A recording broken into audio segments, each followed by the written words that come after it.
Yeah,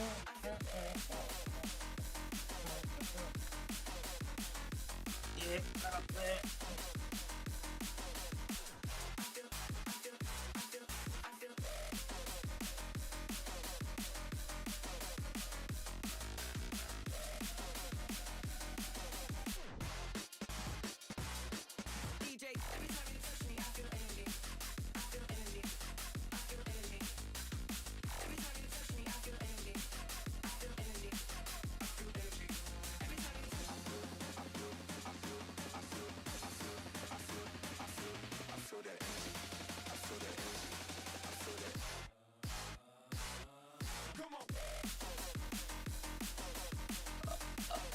Alright, review time!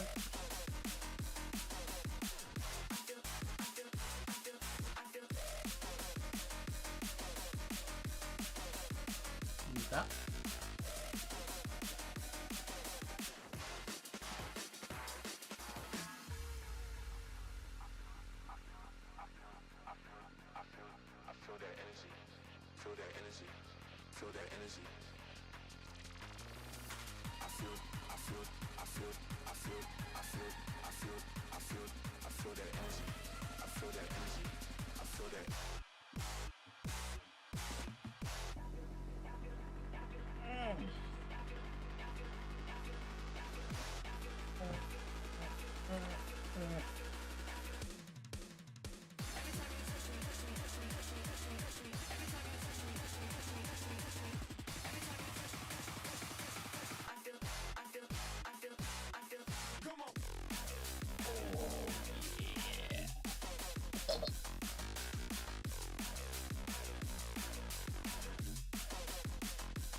Oh,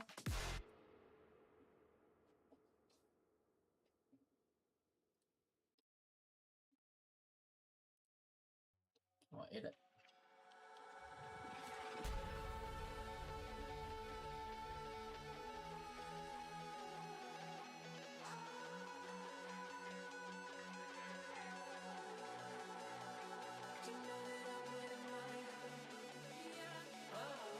Oh.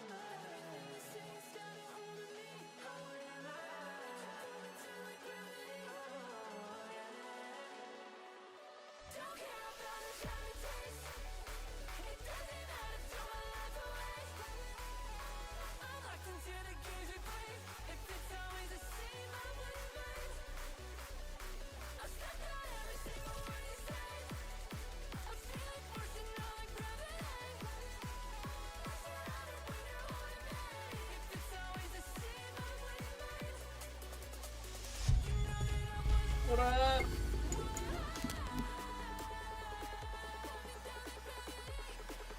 What up? Oh, that one was good.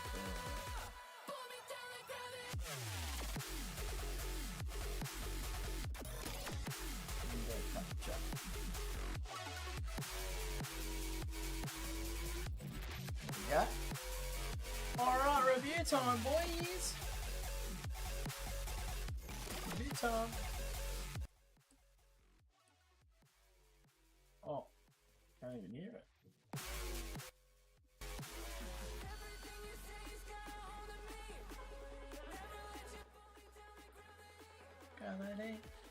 Alright. Pizza Parlor.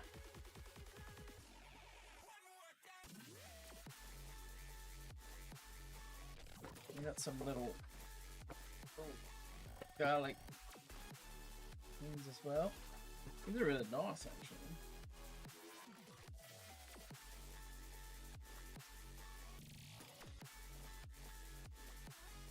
The Pizza Parlor on Harney Street. Via Uber Eats.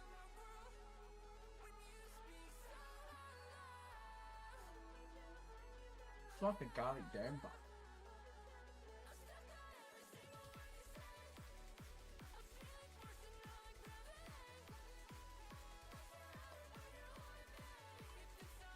Very nice.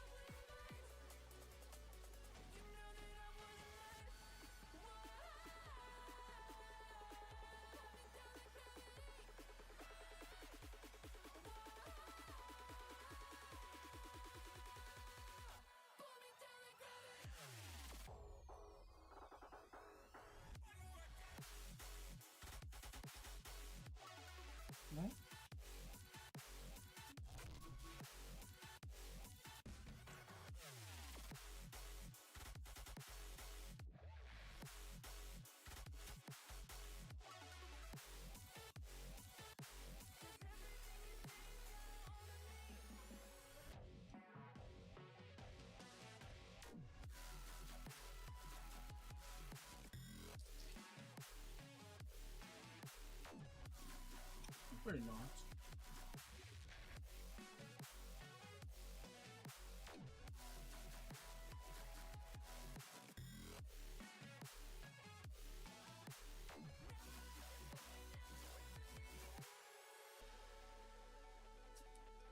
Alright. What?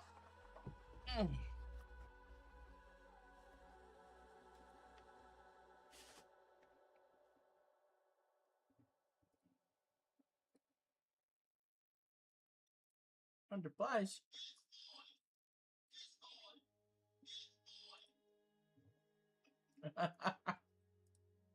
He's 40. He's 40.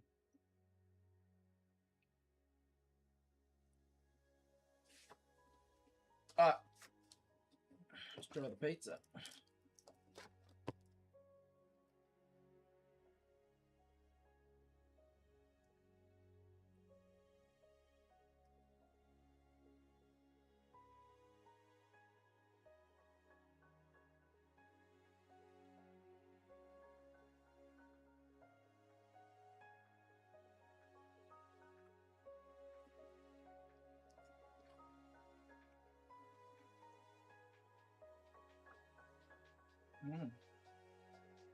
Really nice.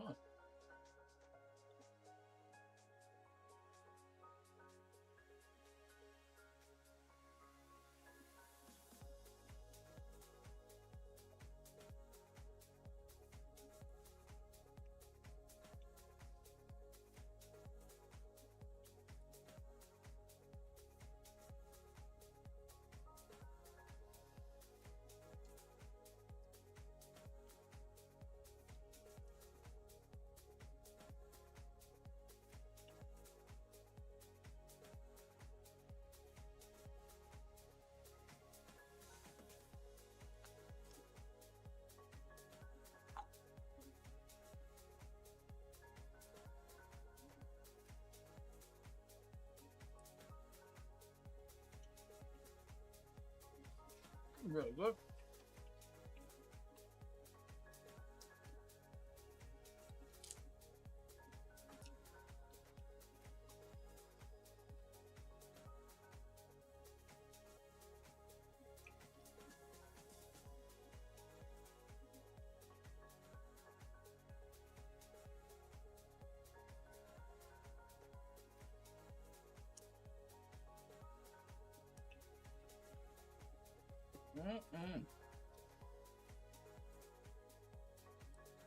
Man, it's good to see Rusty back. So good.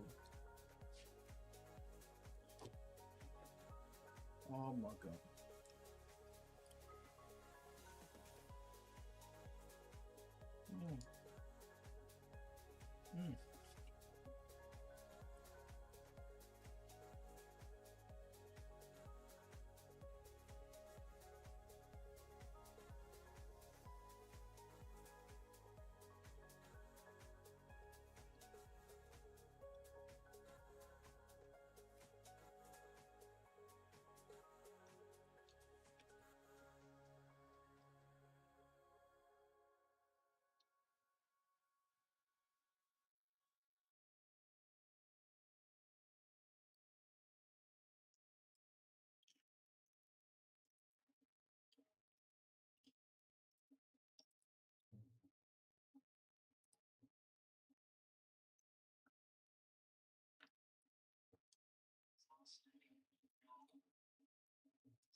Huh.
Pretty cool.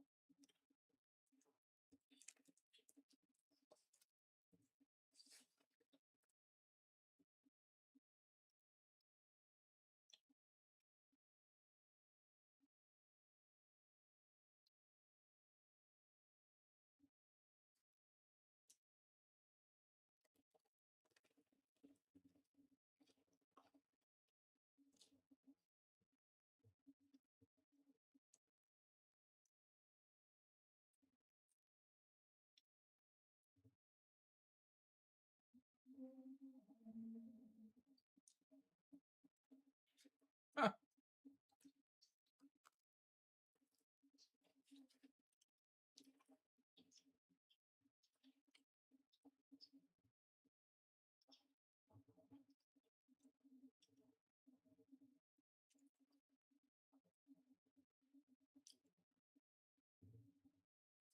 Ah.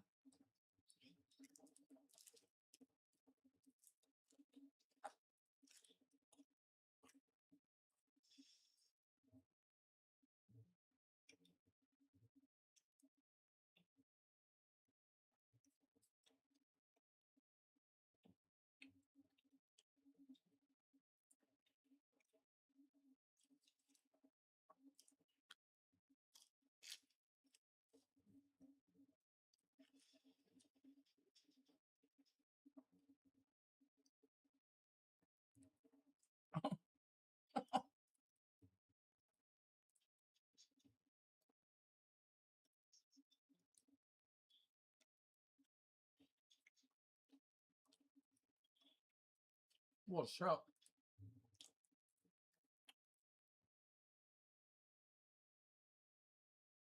Ah.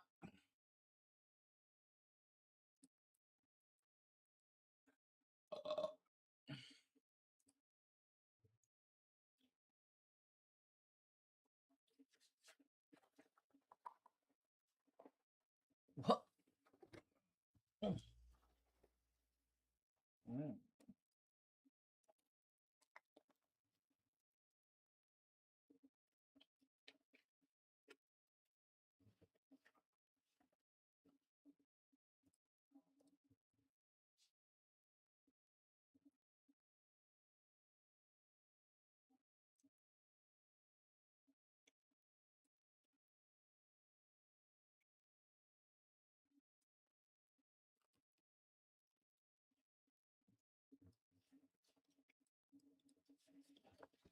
Mm.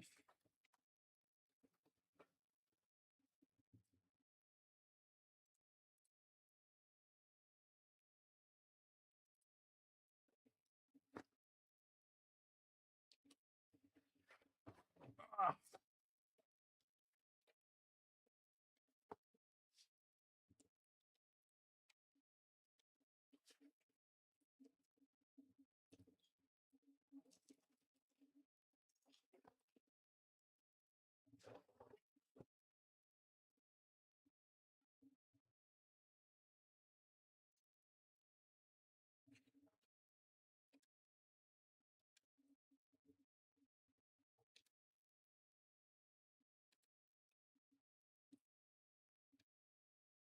Where's links?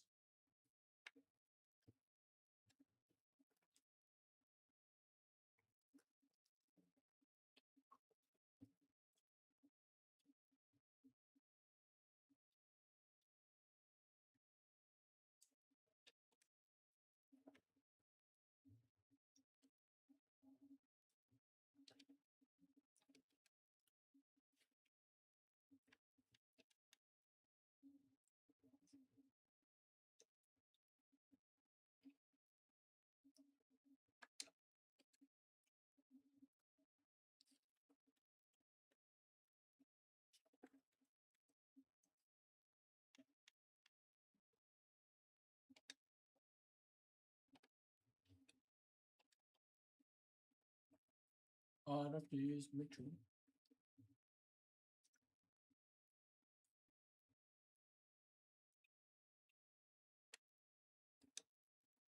I'd have to use Mitchell.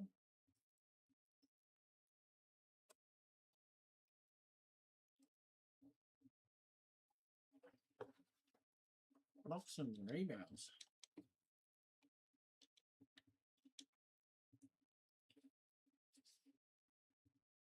I'm gonna need to use Mitchell.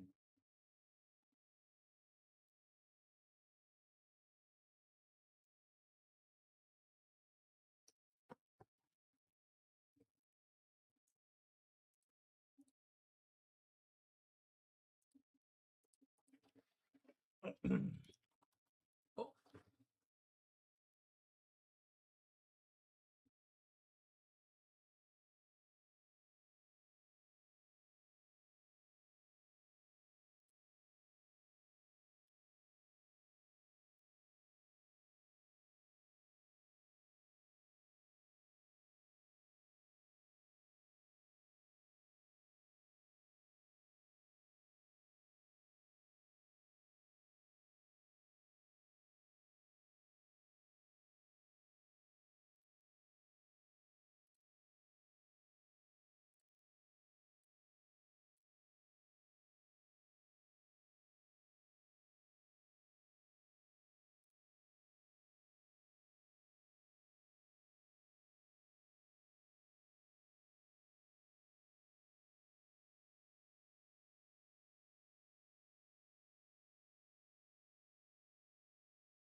What the fuck? Who did you raid?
Roasted. Oh.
Mm.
Oh.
Mm.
So,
I'm gonna give the pizza a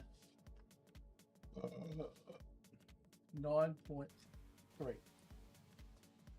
See you in the next. Oh.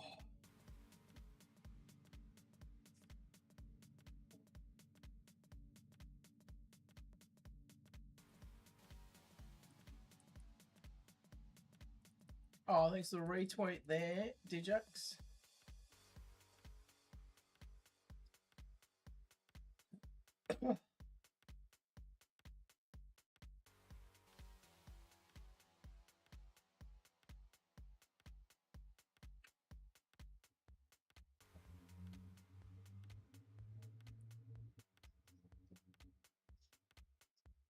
Whoa. Whoa.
How did that go? Shit. Oh.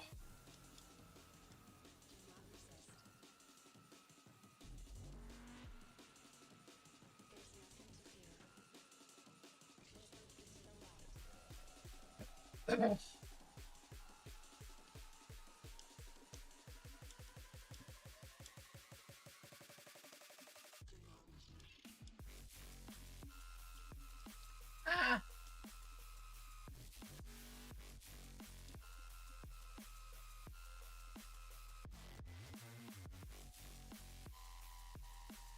Oh, 10 and need to get assist now.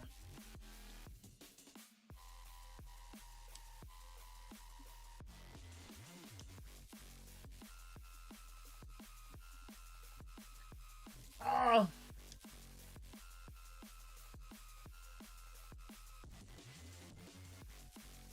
Oh my god.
Oh!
That's crazy.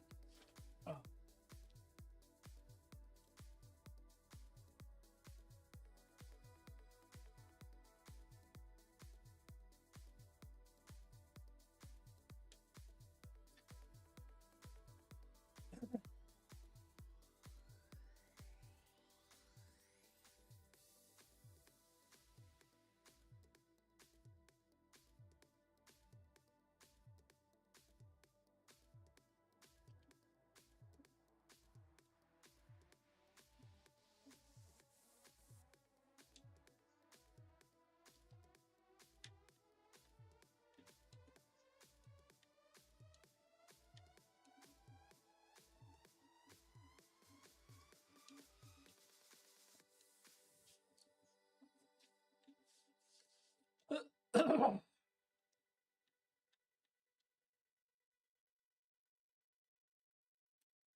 33s.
Chicken burger.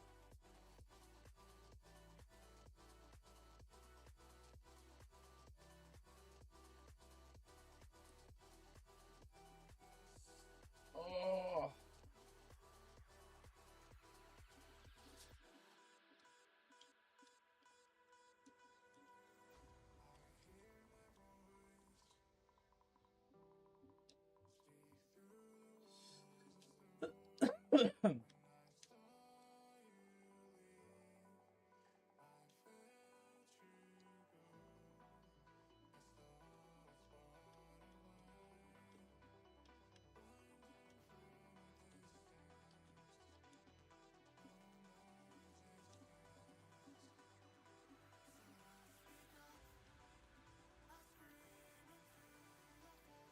Alright, what's the other one?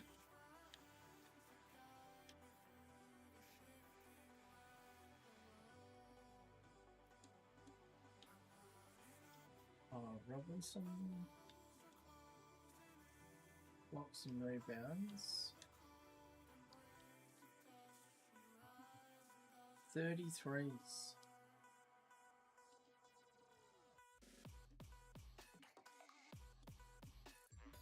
30.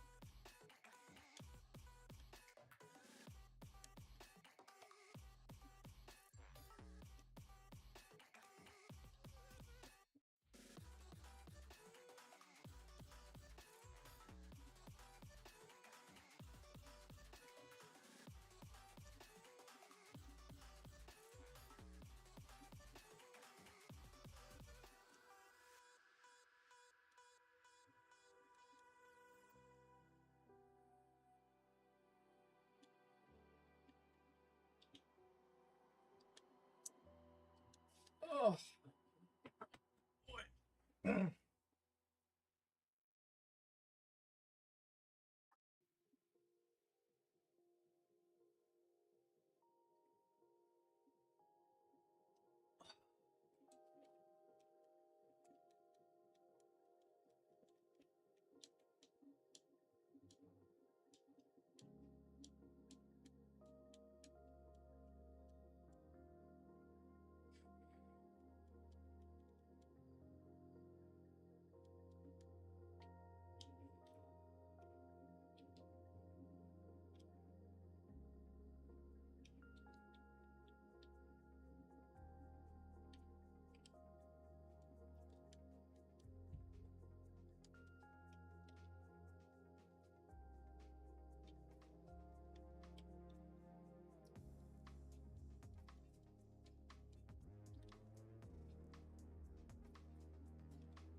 Oh, I need 4 points as well.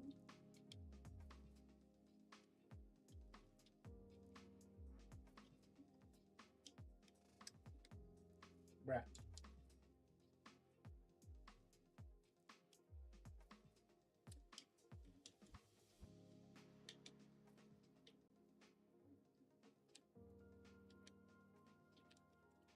Two short balls. Oh, come on.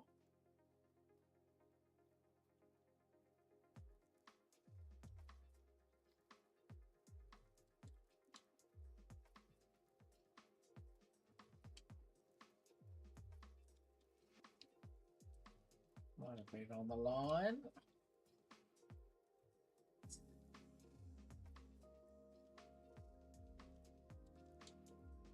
What?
Oh.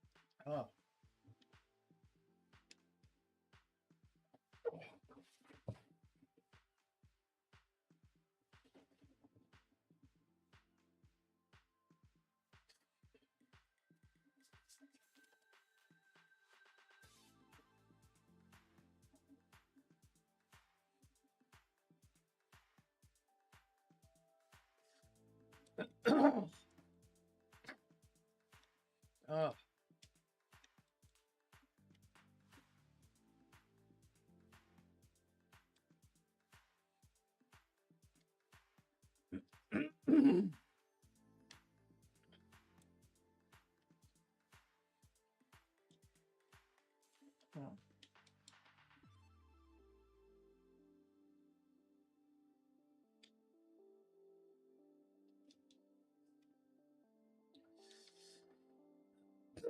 Only 9.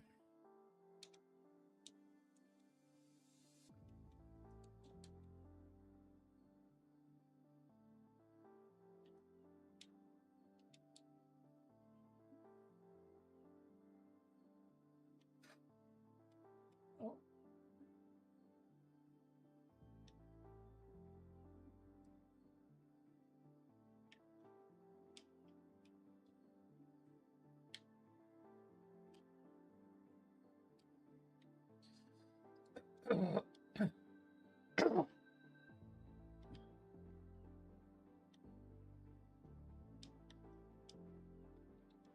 As if.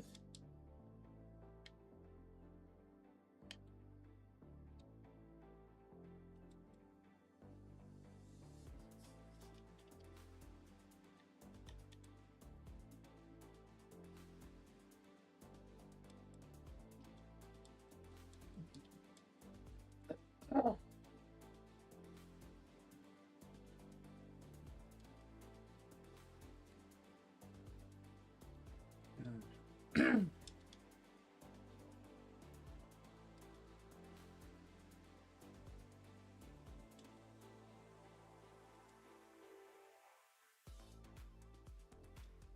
Oh, no.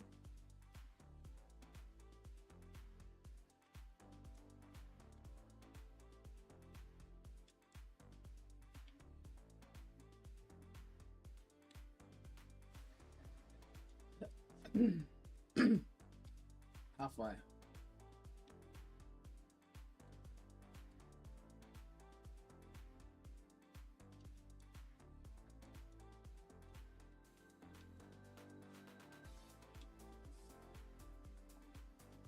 Huge.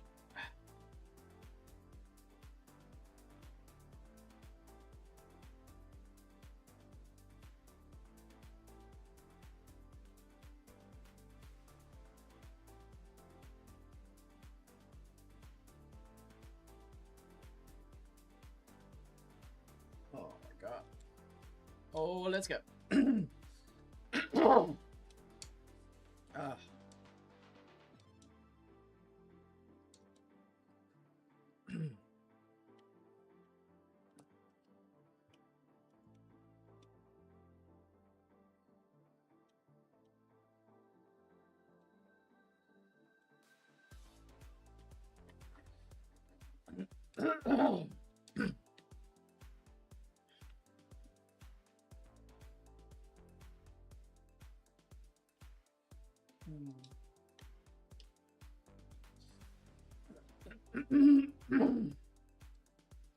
Oops.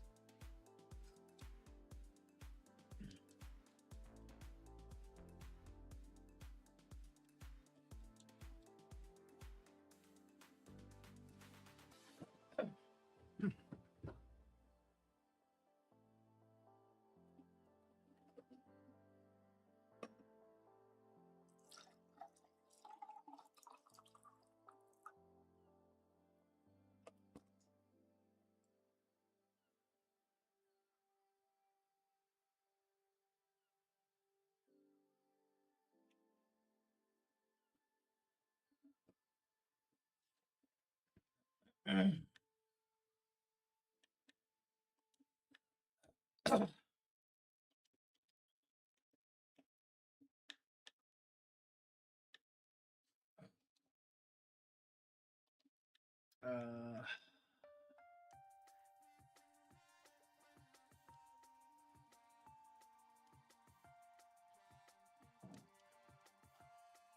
all right.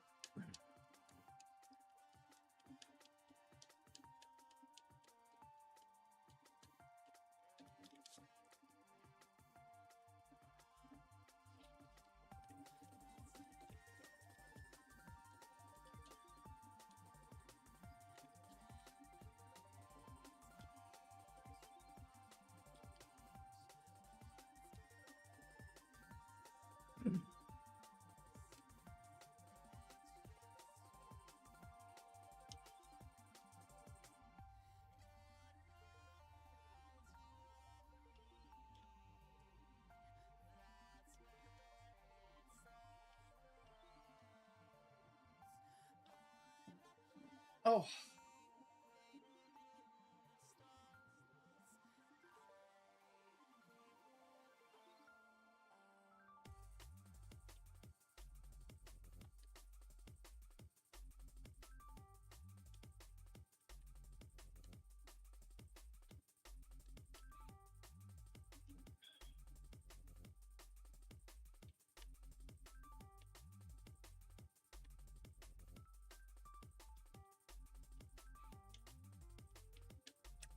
As if.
Oh, I thought I was going to miss.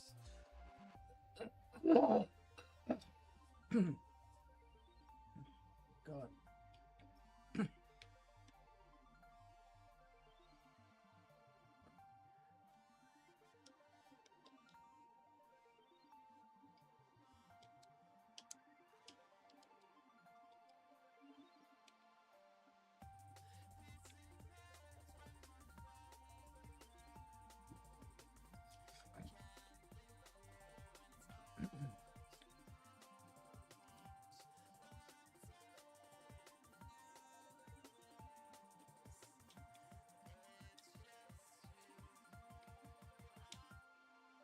Oh.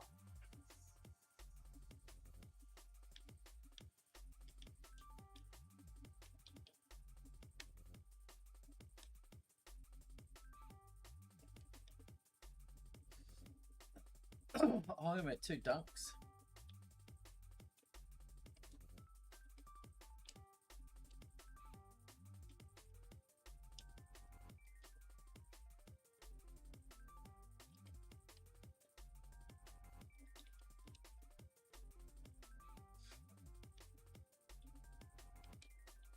Oh, man. Come on, man.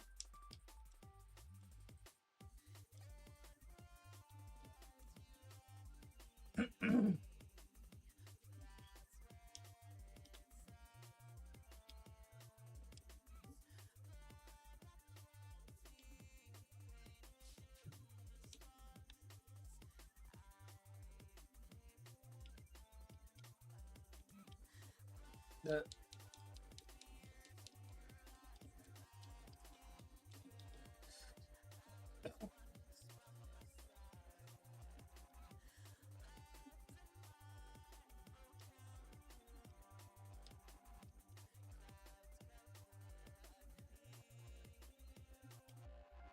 oh.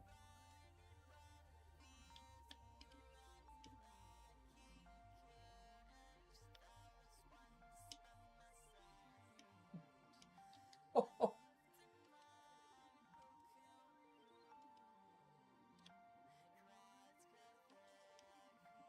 Full ball.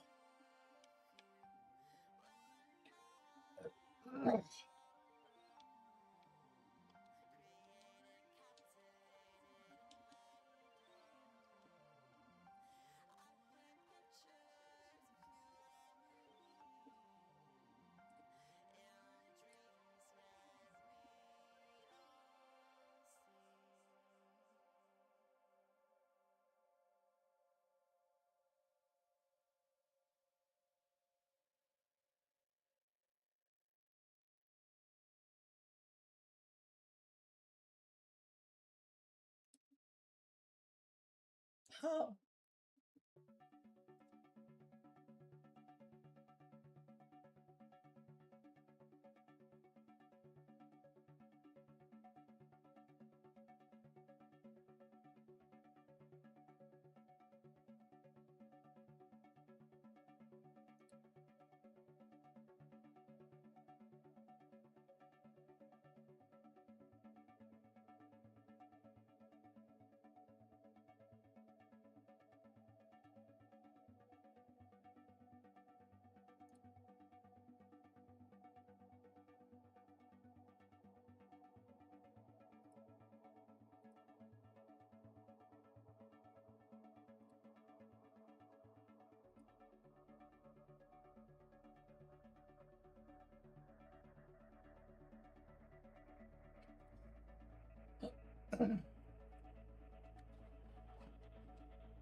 Bruh.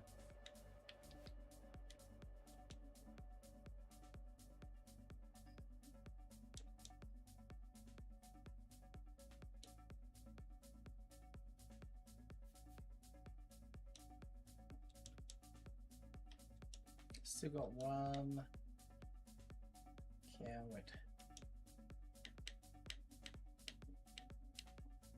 I'll do it. Two for the vault.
Five more.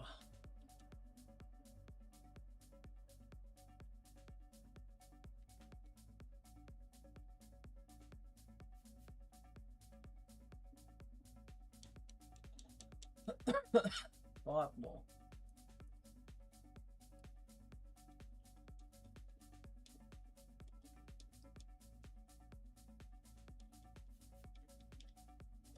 Hey, man. What's going on, bro?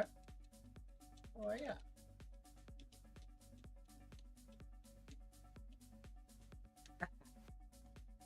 Autocorrect. What's going on, brother? Yeah, I'm doing alright, mate. Been better, but been worse. Pushing through.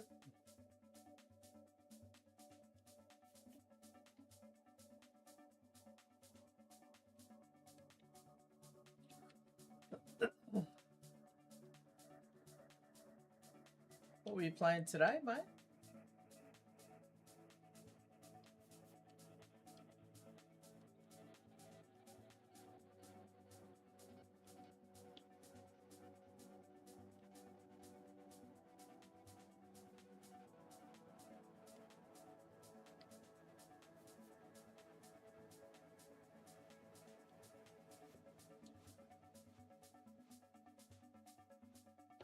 Oh, you bought it?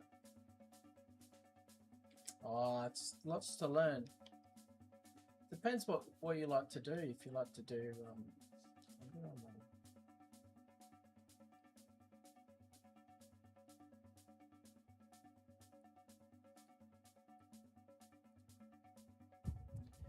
I'll get on the main mic. Depends what you want to play in it. You can do the my team, or you can do my career. Oh, so did you make a player?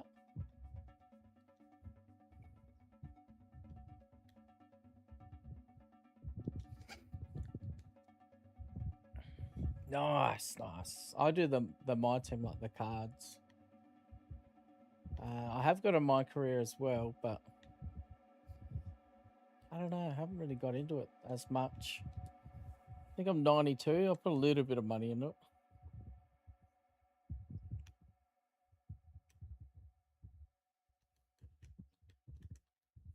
I think Wildy's got a 94 character.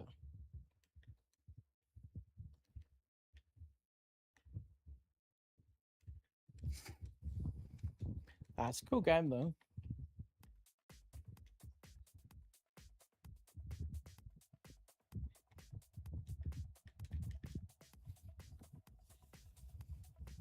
Yeah. Oh yeah, football's good, man. I need to get on that soon as well. I've just had a migraine all day. Fucking sucks, man. Back and neck's been playing up. Getting an MRI on Thursday. I think I got Thursday off as well.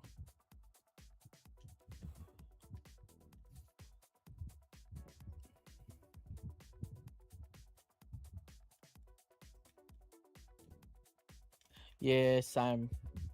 I still put a little bit in now, but not as much. I was bad on NBA because I had the 3 different. I was on PC, Xbox, and PlayStation, and I was putting heaps of money in. Then I decided to stop. Yeah, I saw that. But you said you've lost some weight as well, which is good, mate. Definitely gives you a wake-up call when that kind of stuff happens. Yeah, I got like a severe fatty liver a while ago. Then I lost about 15 kilos.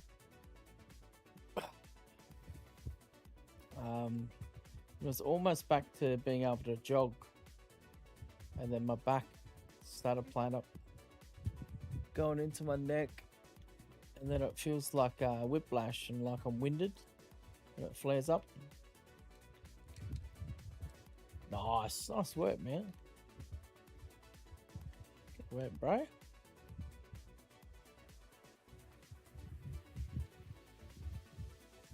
Yeah, I think I'm sitting around 102.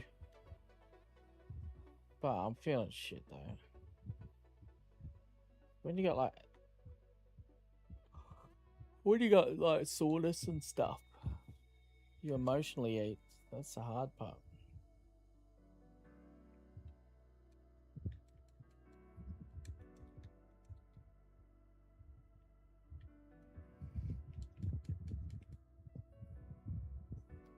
Oh yeah, nice work, man. Yeah, I saw your post. Not fun, mate, when serious stuff happens.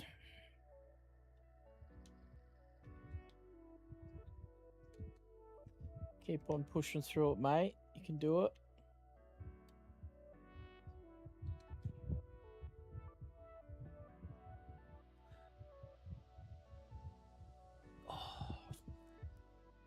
Yeah, I've got MRI on Thursday night.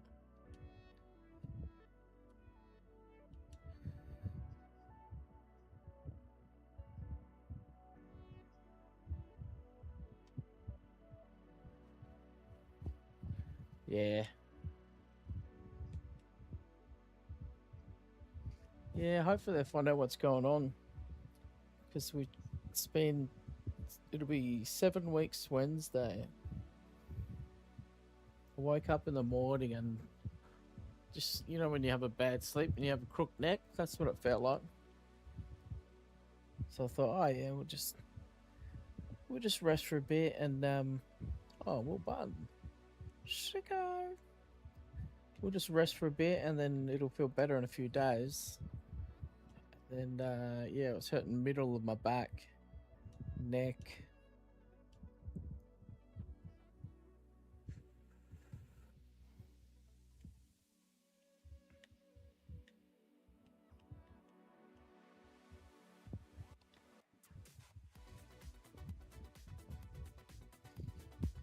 Today, oh my god, it flared up bad.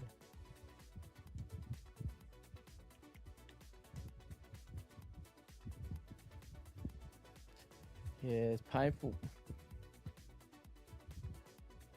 I've been in the armchair most nights.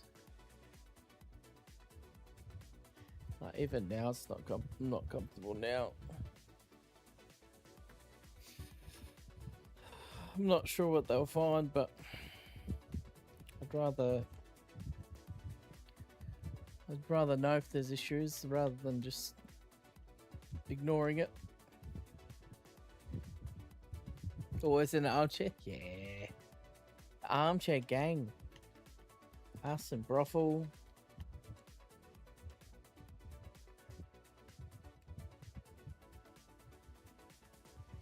I've got a gaming chair. Well, not a gaming chair, like an office chair.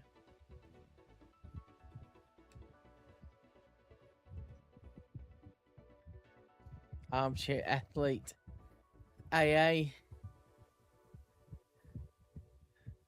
IAA. A. IAAA.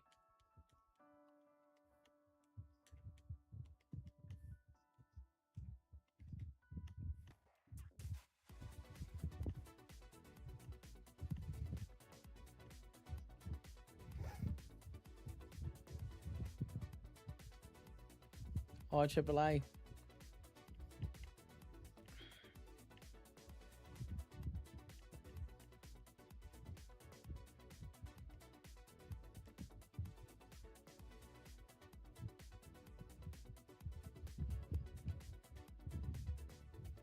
What have you been playing, mate? Did you finish that other game, the Toxic Command or whatever it is?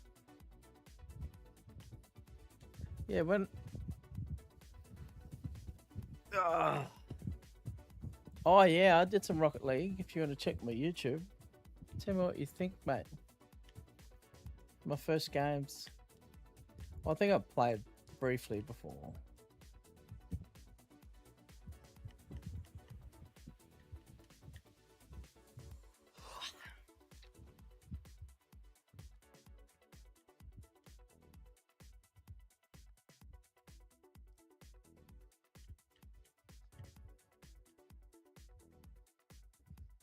Make 10 dunks. Oh, it's just rep.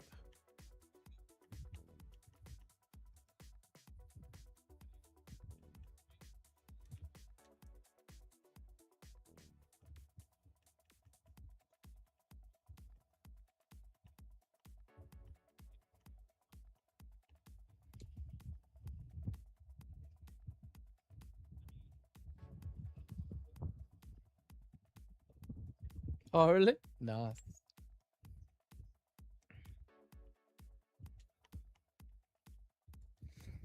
One of my mates at work asked me to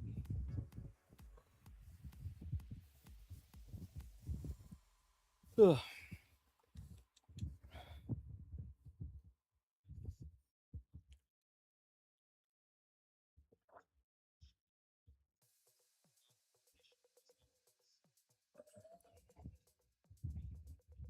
Nah,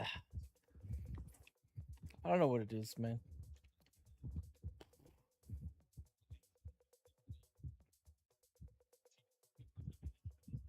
That'd be nice though.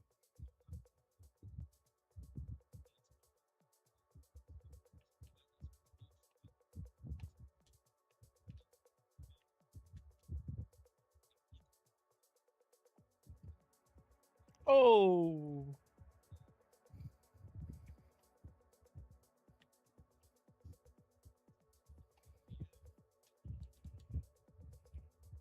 oh, mate, me too. Oh, me too. Oh,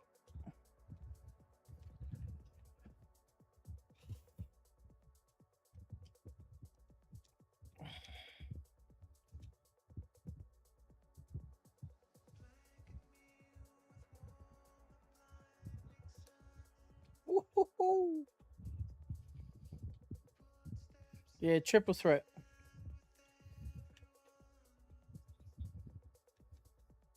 You have to start your my team.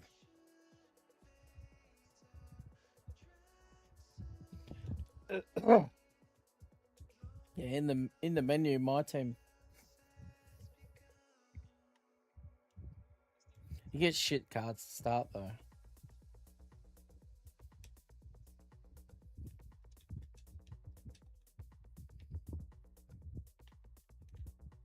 Oh, you're joking. Oh, holy shit. Oh, level 2. Yeah, no worries, man. Oh, it's 1 a.m., isn't it?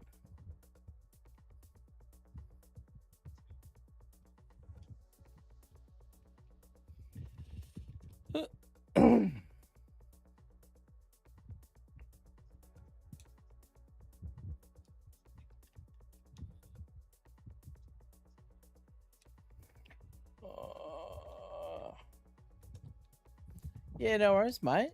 Thanks for dropping in, man. Keep strong with the journey, brother. We got this. We got this, bro.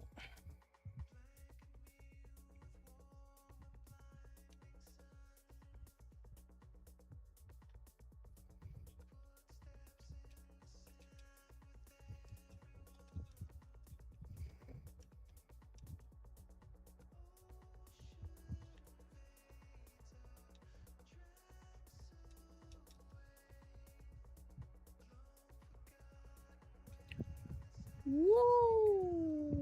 Woo! No worries, man. Have a good sleep, bro.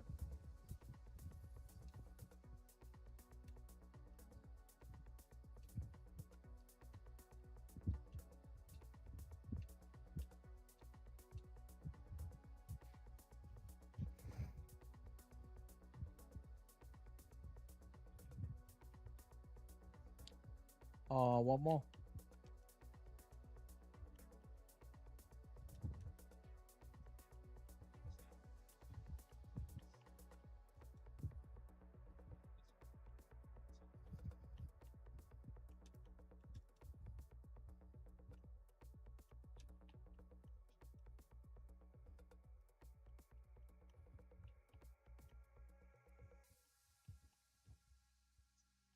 Oh, that matter.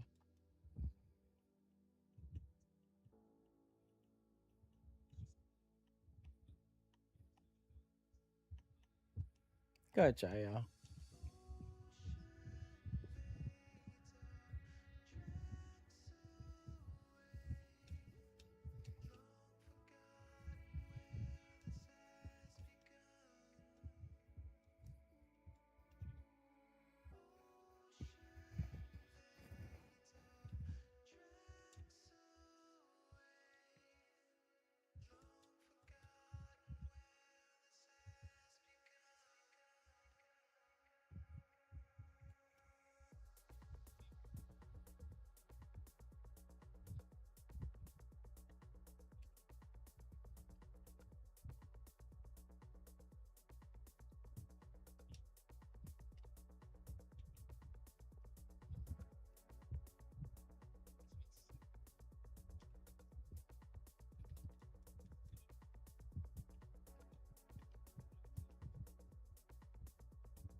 Oh,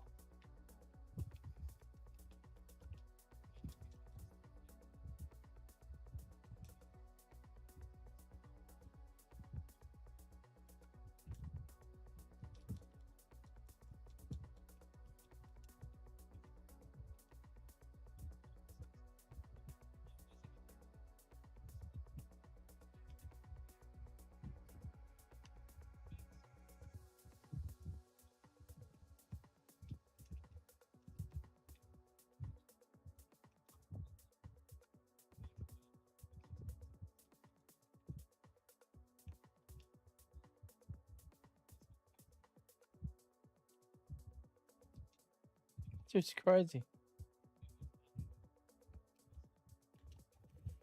Oh.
Oh my god.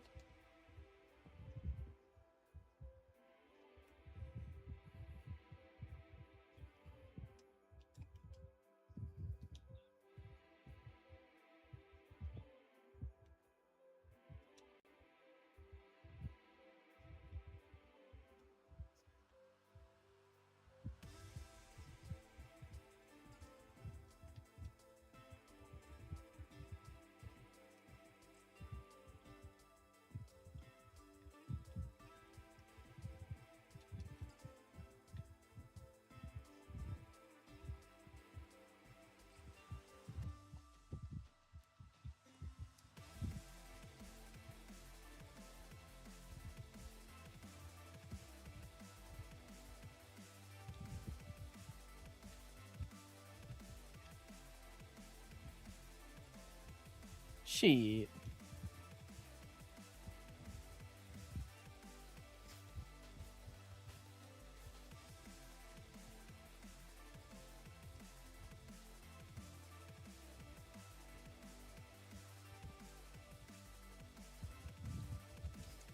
Oh.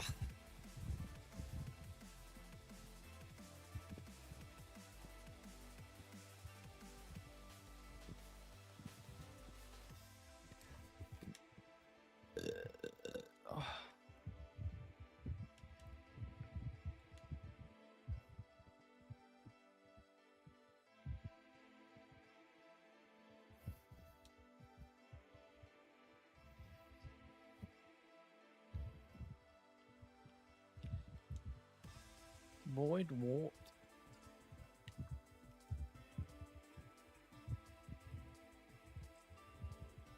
Warped. What's warped? Ah.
What's the real button?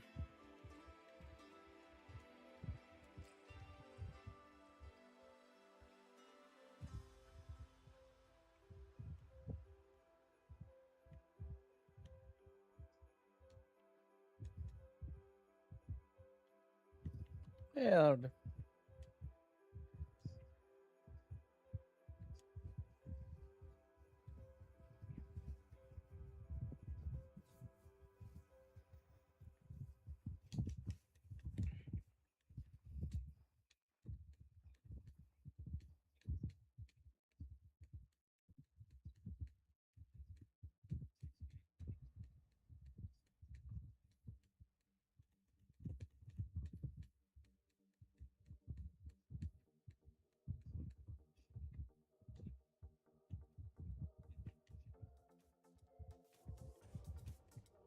Ah. What is with the meter? Excuse me.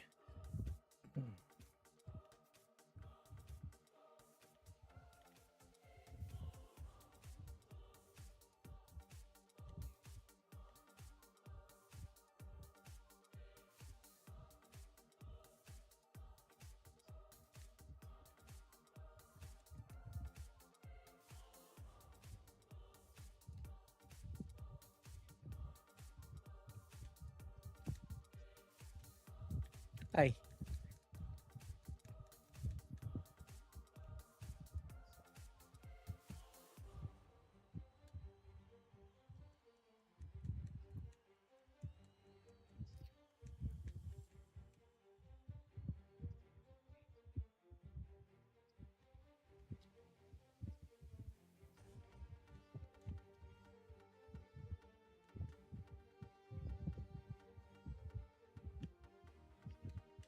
Ah.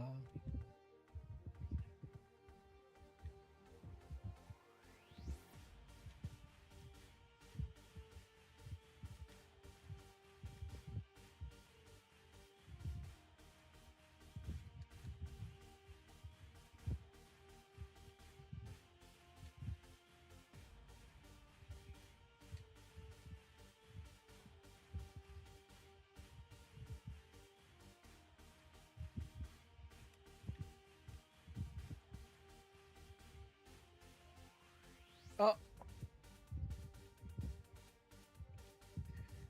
Oh.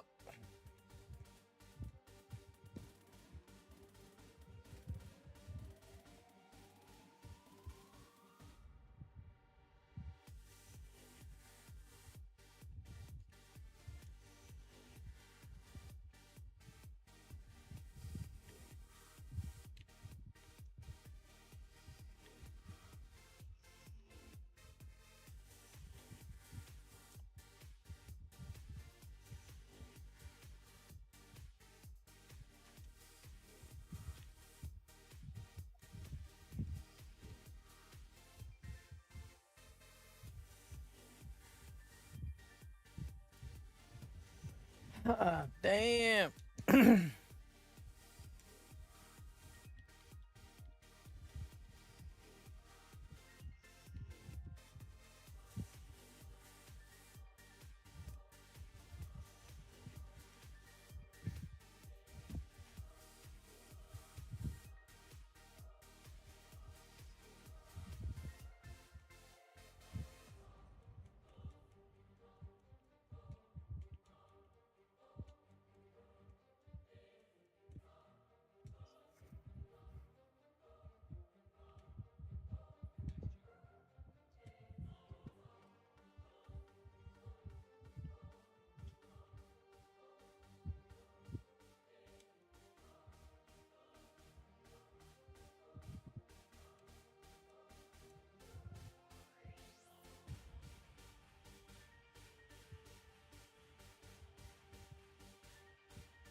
Big boy bond.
Much do I need for a pack?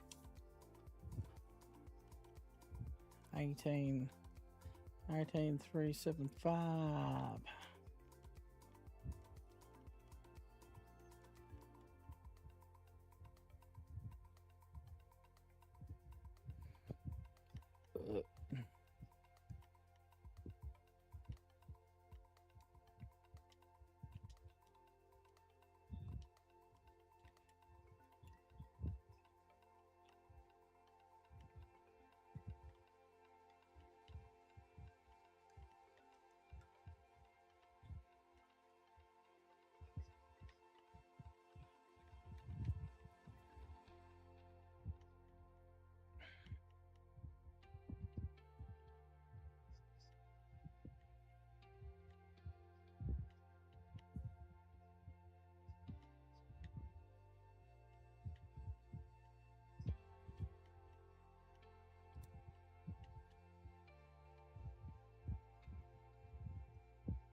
I've locked them all in.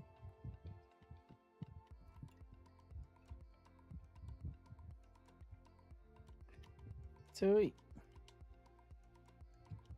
Ah, can't sell him.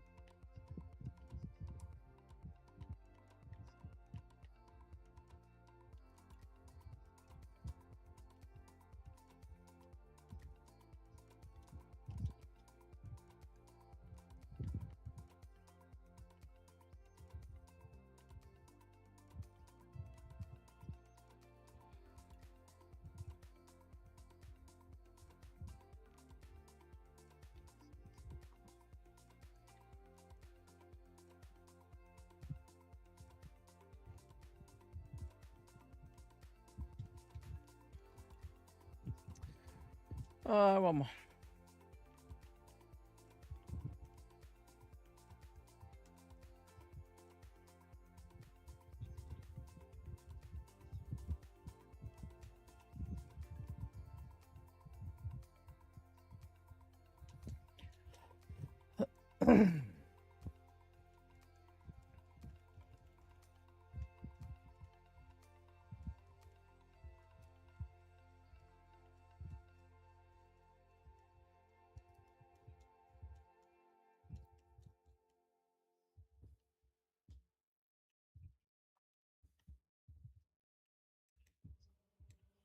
Uh,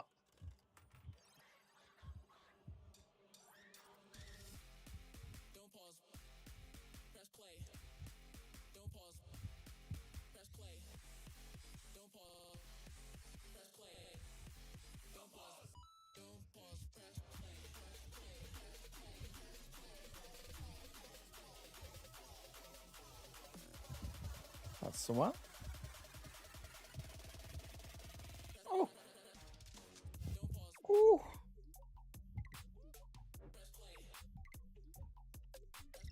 Oh.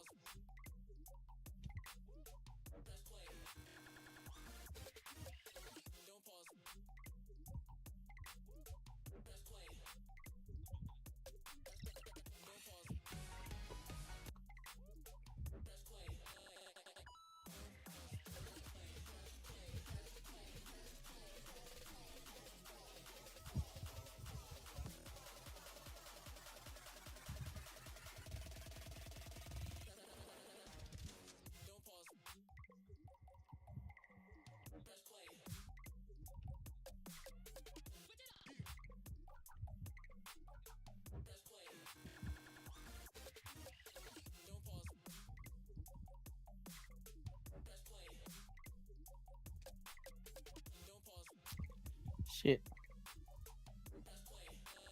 Ah.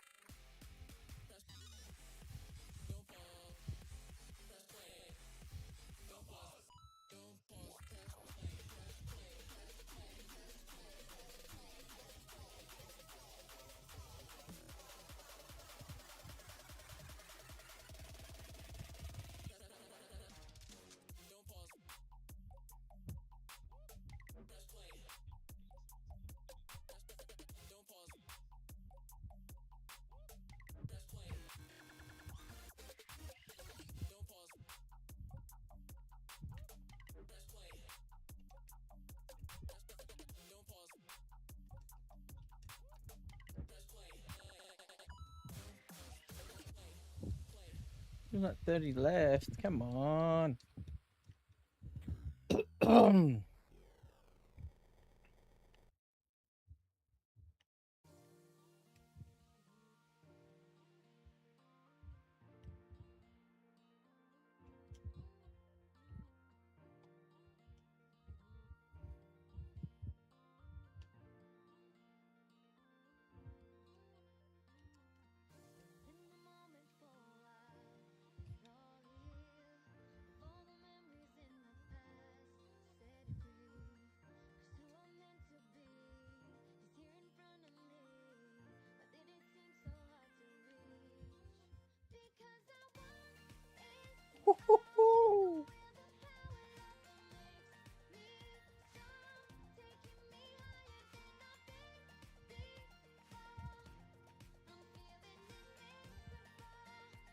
Oh, why does it always do that? That is so bad. Time you get a steal, they steal it by the time the camera turns around. Like, what? What?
Two in a row.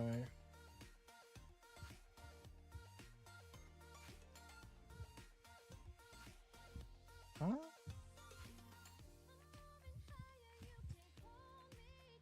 Didn't I get a pack? Oh, I got a token.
Eddie.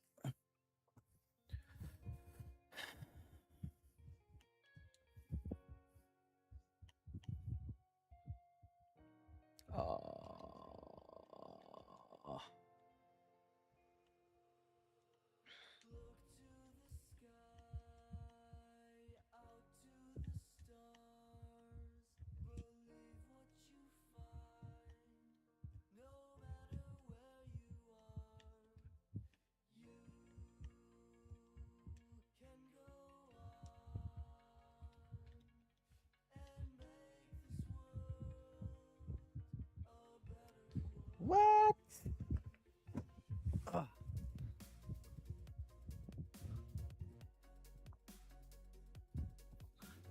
Ugh.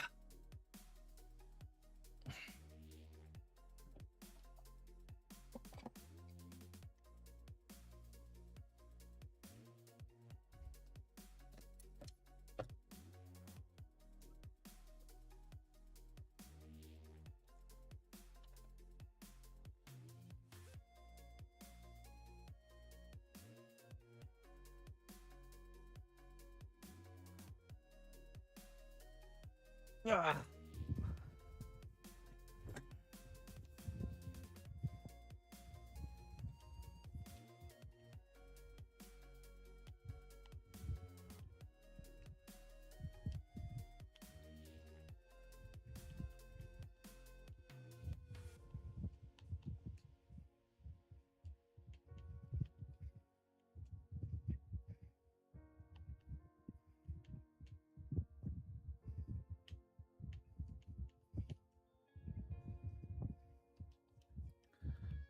That get us over?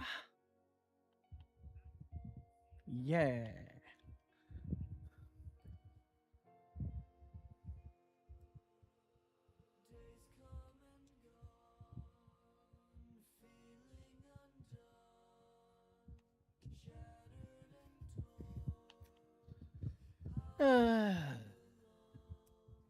Which is like $80.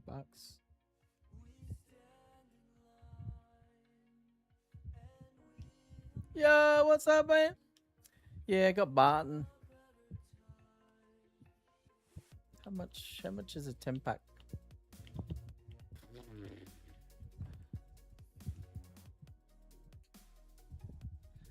Yeah, pretty average, man. Got an MRI on Thursday.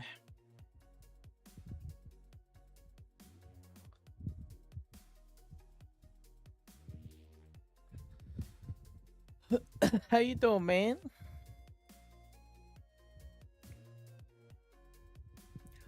I don't think it shows my PayPal there. We need 20. 20. 15. Oh, I'll just get that one. Just get that one. Glad to be off work. Haven't played in a while. Ooh. Happy to game today. Hell yeah, brother. Just listening to the flight mic about Giannis. I'll put it on in the background.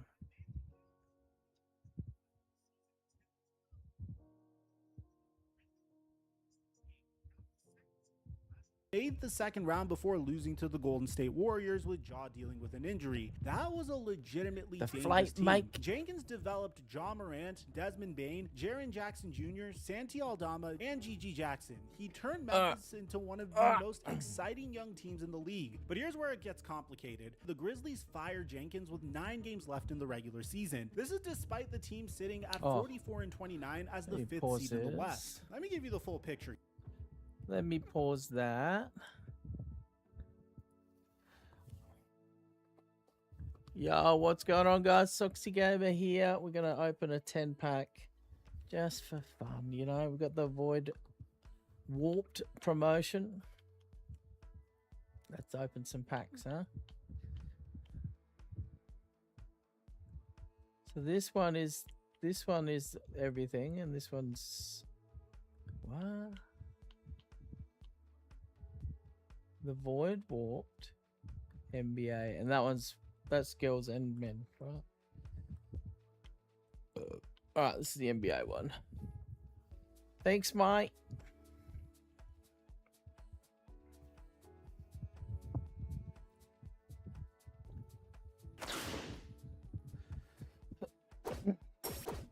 Number one, nothing. After we get some we need 5 Dark Matter pieces for Dyson Daniels. Oh, that's an invincible piece. We got an invincible. Is that invincible, this thing? What? Is that invincible? Oh. We need how many do we need for Ben Simmons? Oh, 2 rep. Wow. Alright, number 4. Oh no. I need Mojo to send his belt to me for some luck. 5. 4 amethyst space.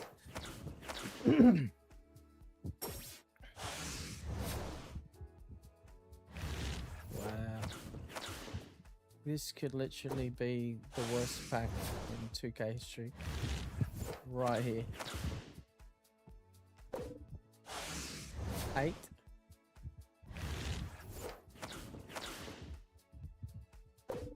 9.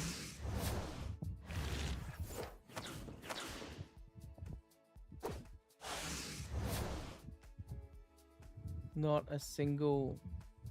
I didn't even get a pink diamond.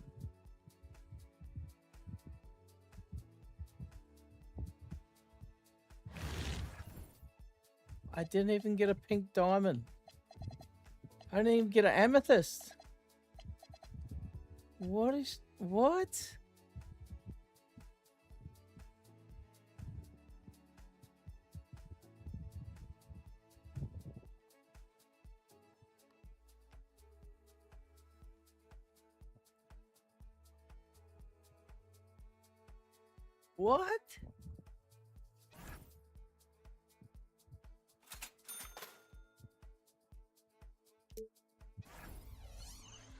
What are we talking about, boys?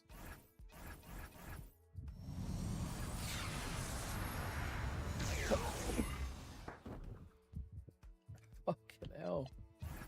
You at least get one.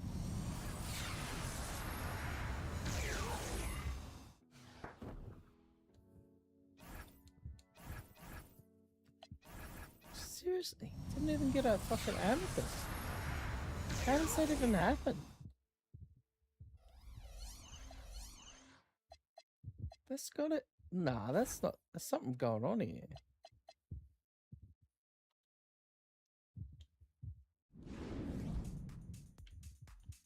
Where's the odds?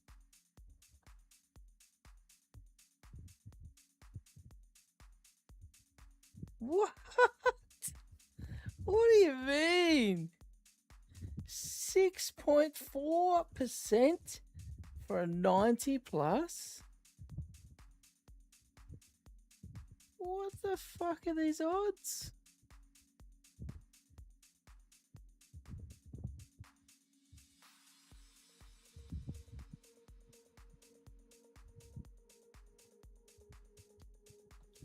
What? 6.4% just for an Ami? Oh my god. What is this world? Yeah, I'll have a look. Wow, what a video, man. This is some Troy Dan shit. When he was trying to get Kobe, remember that? Was he trying to get Kobe? Who was he trying to get last year? He spent like $8,000.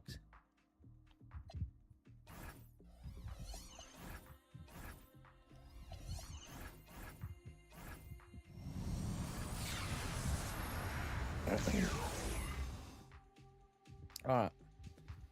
So the invincible.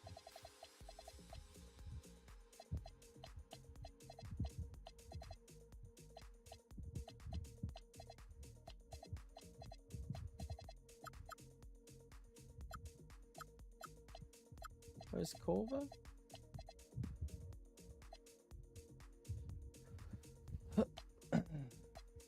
Oh, Corva.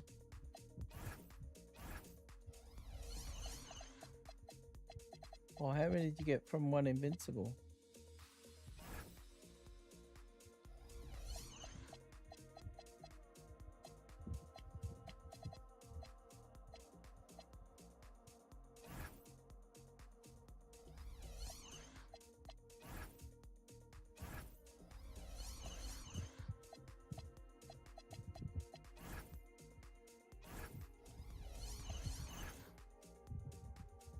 Two. Huh? Where's Corva?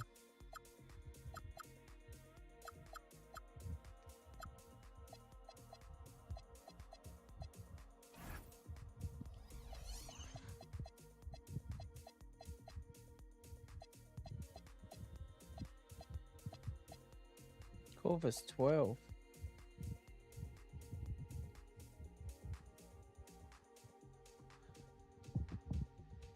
Oh, yeah.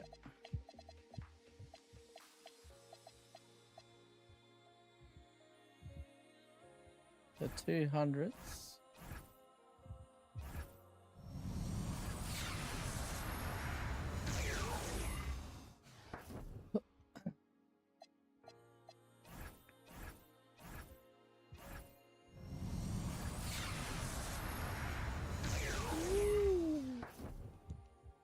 Oh, yeah.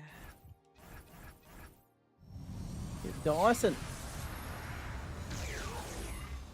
Go the Aussie.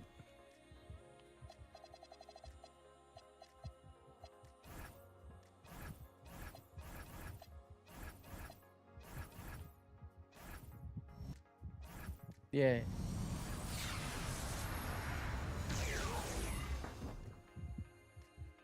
Got him. Oh, what? What? Yeah, I'd already done like 5.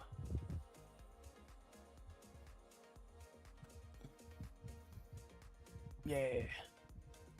I had already done 5 for him so far. Oh my.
Oh, it's tough to just fucking ride that, bro. Fuck.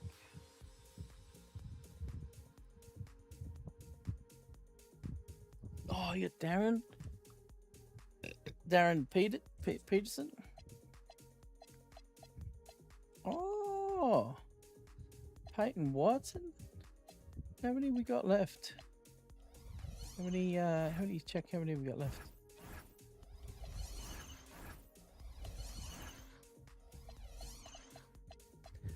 If I was like a big, huge streamer and I had all this money, then fucking I would rip packs. But I just think the amount of money that you rip for packs, you could actually buy new games. Oh, my favorite is Harden.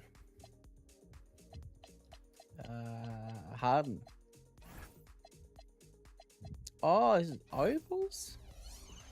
What? 3 opals to get a 99? 5 pink diamonds? 12. Yeah, that's right. 2 invincibles for these.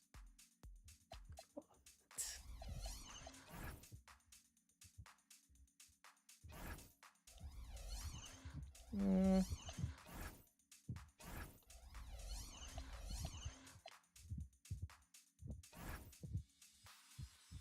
Pink diamond for those 2.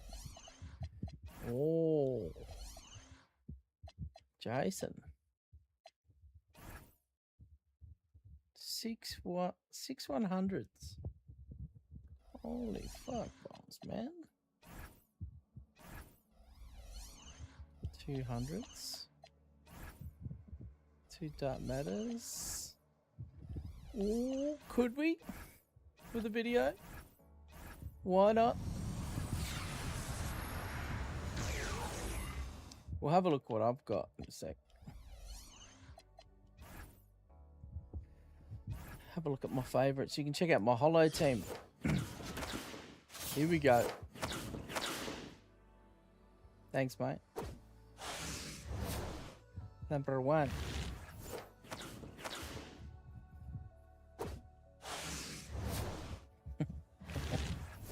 What are these packs, bro? What am I doing?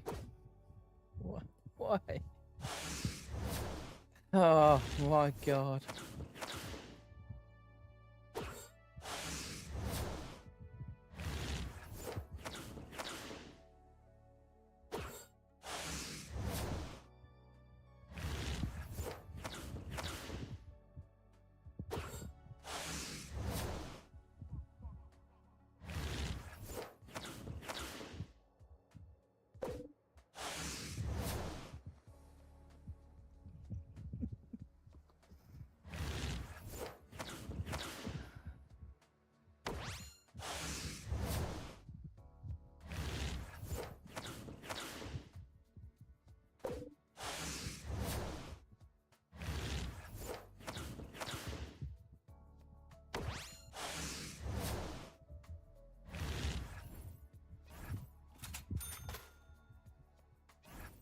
The fuck?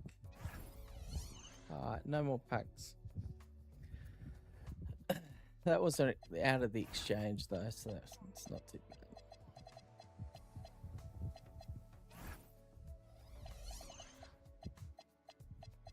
So we got dice. Peyton is pink diamonds. Who is Peyton? Peyton Watson. Jeremy Lynn Sanity. 3 opals. I suppose we could work for that. And season 6. Completion card. Hidden gems 99.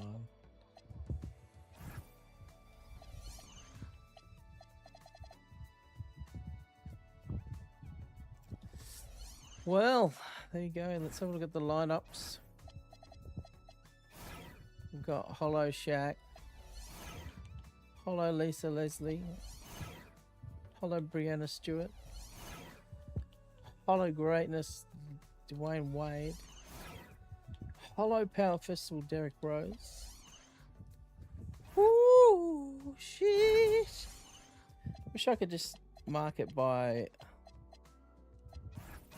holos. Can I search just holos?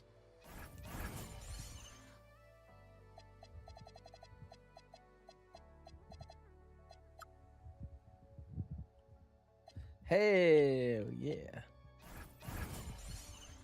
Oh, can I just...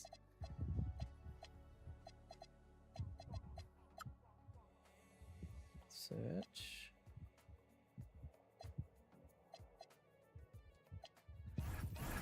Can I just like put multiple in? Not bad.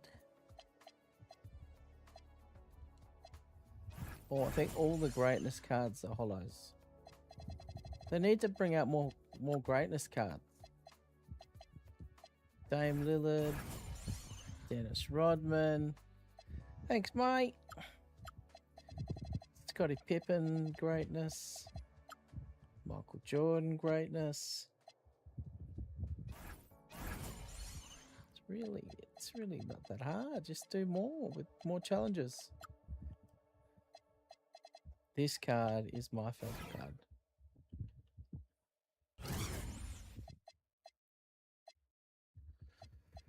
How many badges do I have on him? 36. He's so good, man.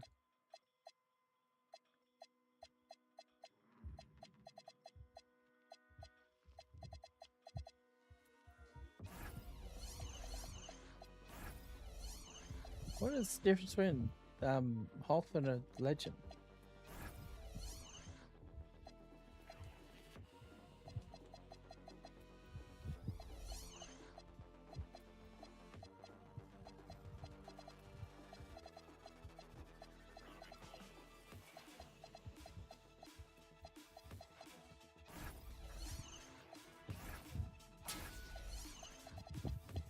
Oh, Pogo. How many badges can you put on them?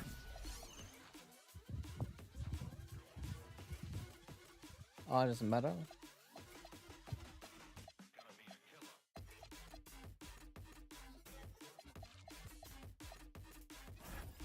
Oh.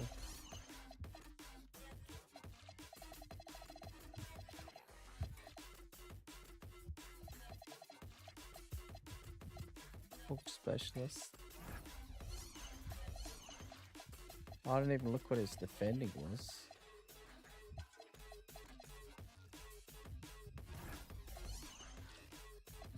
Yeah, why not?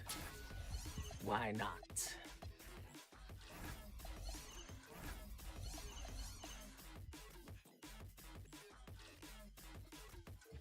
Here's the thickness of well-timed contests against perimeter shooters.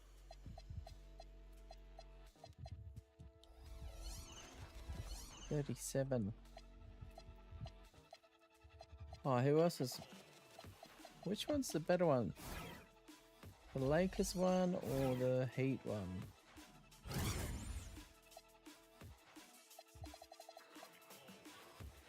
Which one's the with the premium?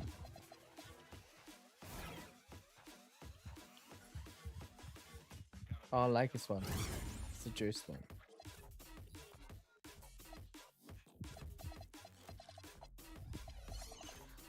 Cool.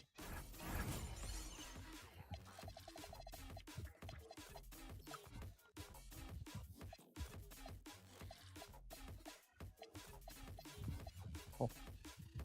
Oh. Oh. Oh. Oh. Oh. Oh. That looks good, Hollow. Oh my god.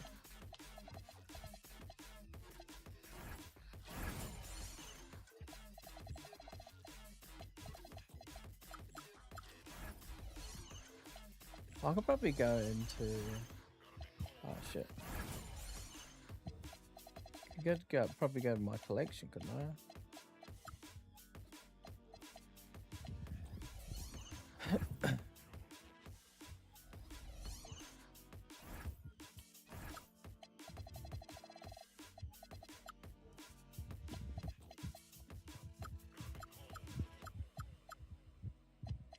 How many do we have? 1, 2, 3, 4, 5, 15, 30, 45, 47. Here's it from doing the bloody breakouts to get a hollow. Hey, Bobby Jones.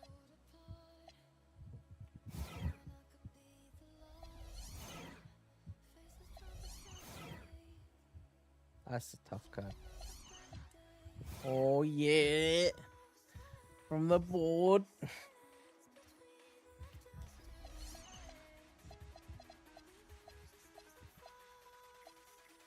Yeah, he's my favorite for sure.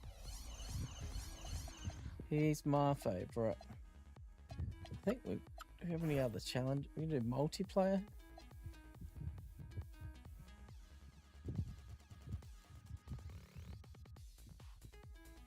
Really? See, 2K. We need more of these. 1, 2, 3, 4, 5 plus Wade. We need Dame Lillard. Power forward, power forward. Sean Kemp. Ray Allen.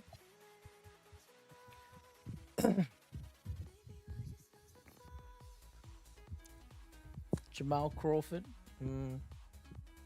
Kyrie Irving. And Dwight Howard. And the unlock. Who can the unlock be? Vince Carter. Who was again?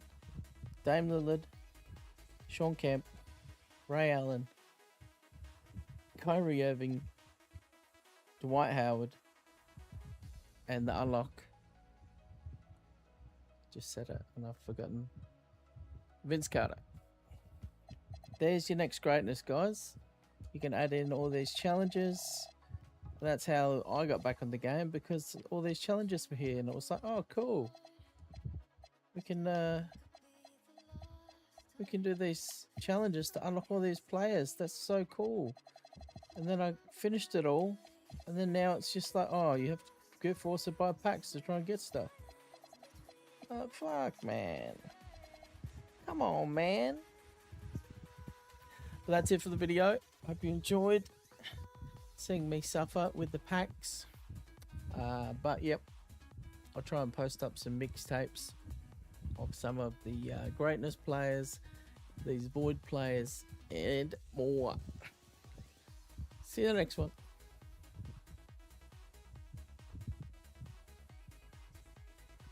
And we're back.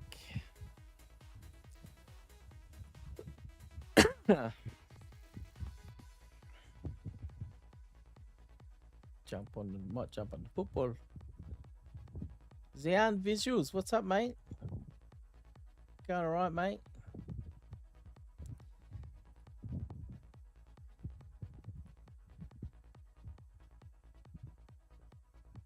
What's happening?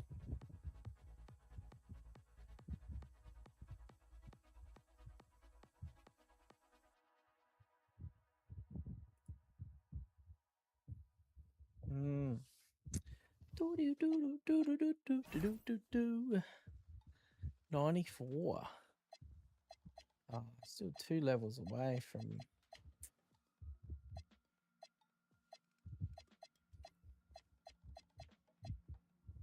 Oh, what about these Dom games?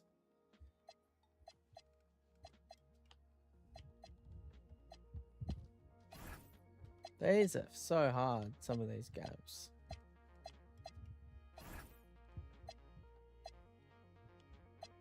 I stopped, oh, shit. What is the challenge? Win the game, limit each opposition players for fewer than 4 dunks. You can do that. Right. We can do that, boys. We just found them.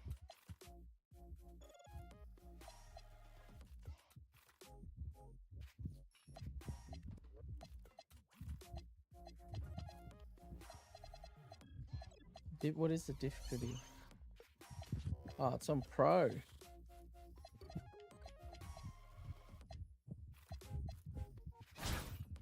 What else is there? 1.2.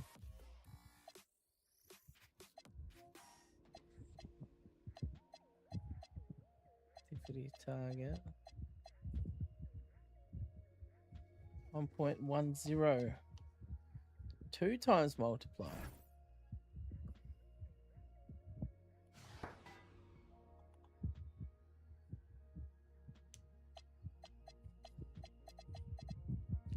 Huh?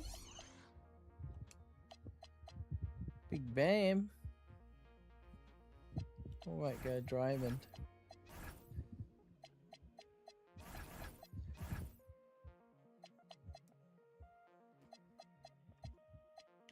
That's a pretty good squad.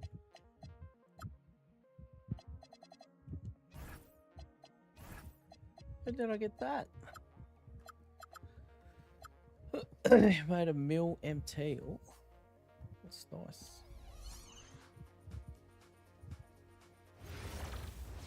Just stop him dunking. Hi everyone, thanks. Hi everyone.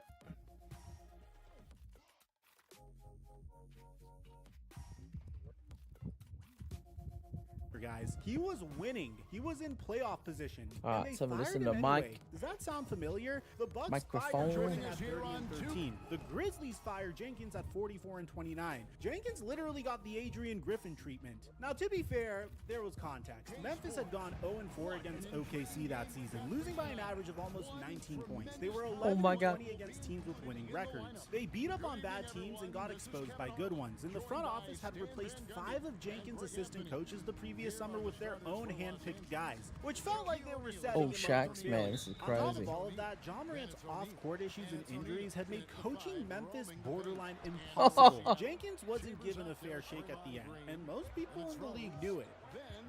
So here's why the Milwaukee Bucks went and got this specific guy. It's not random, it's not a panic hire, it's the most logical move they could make if the goal is to keep Giannis Antetokounmpo. Think about it. The system that worked in Milwaukee, the system that won a championship, was Coach Bud's system. Drop coverage defensively, space the floor, let Giannis be the downhill freight train in transition and in the half court. High pace, deep rotations, motion offense. That system won 60 games twice and a ring, and then they blew it up. Griffin tried to install a new aggressive blitzing scheme that confused Brook Lopez. Doc Rivers, well, nobody could really describe what Doc Rivers' scheme was, and now they're going back to the Mike Budenholzer coaching tree. Jenkins ran high-paced offenses with deep rotations in Memphis, exactly the style that fits Giannis. And unlike Doc, who had 27 assistant coaches and nobody knew who was in charge, Jenkins is known as a player development guy. He's the coach who turned John Morant from a raw prospect into a 2-time All-Star. He developed Desmond Bane from the 30th pick in the draft into a borderline All-Star.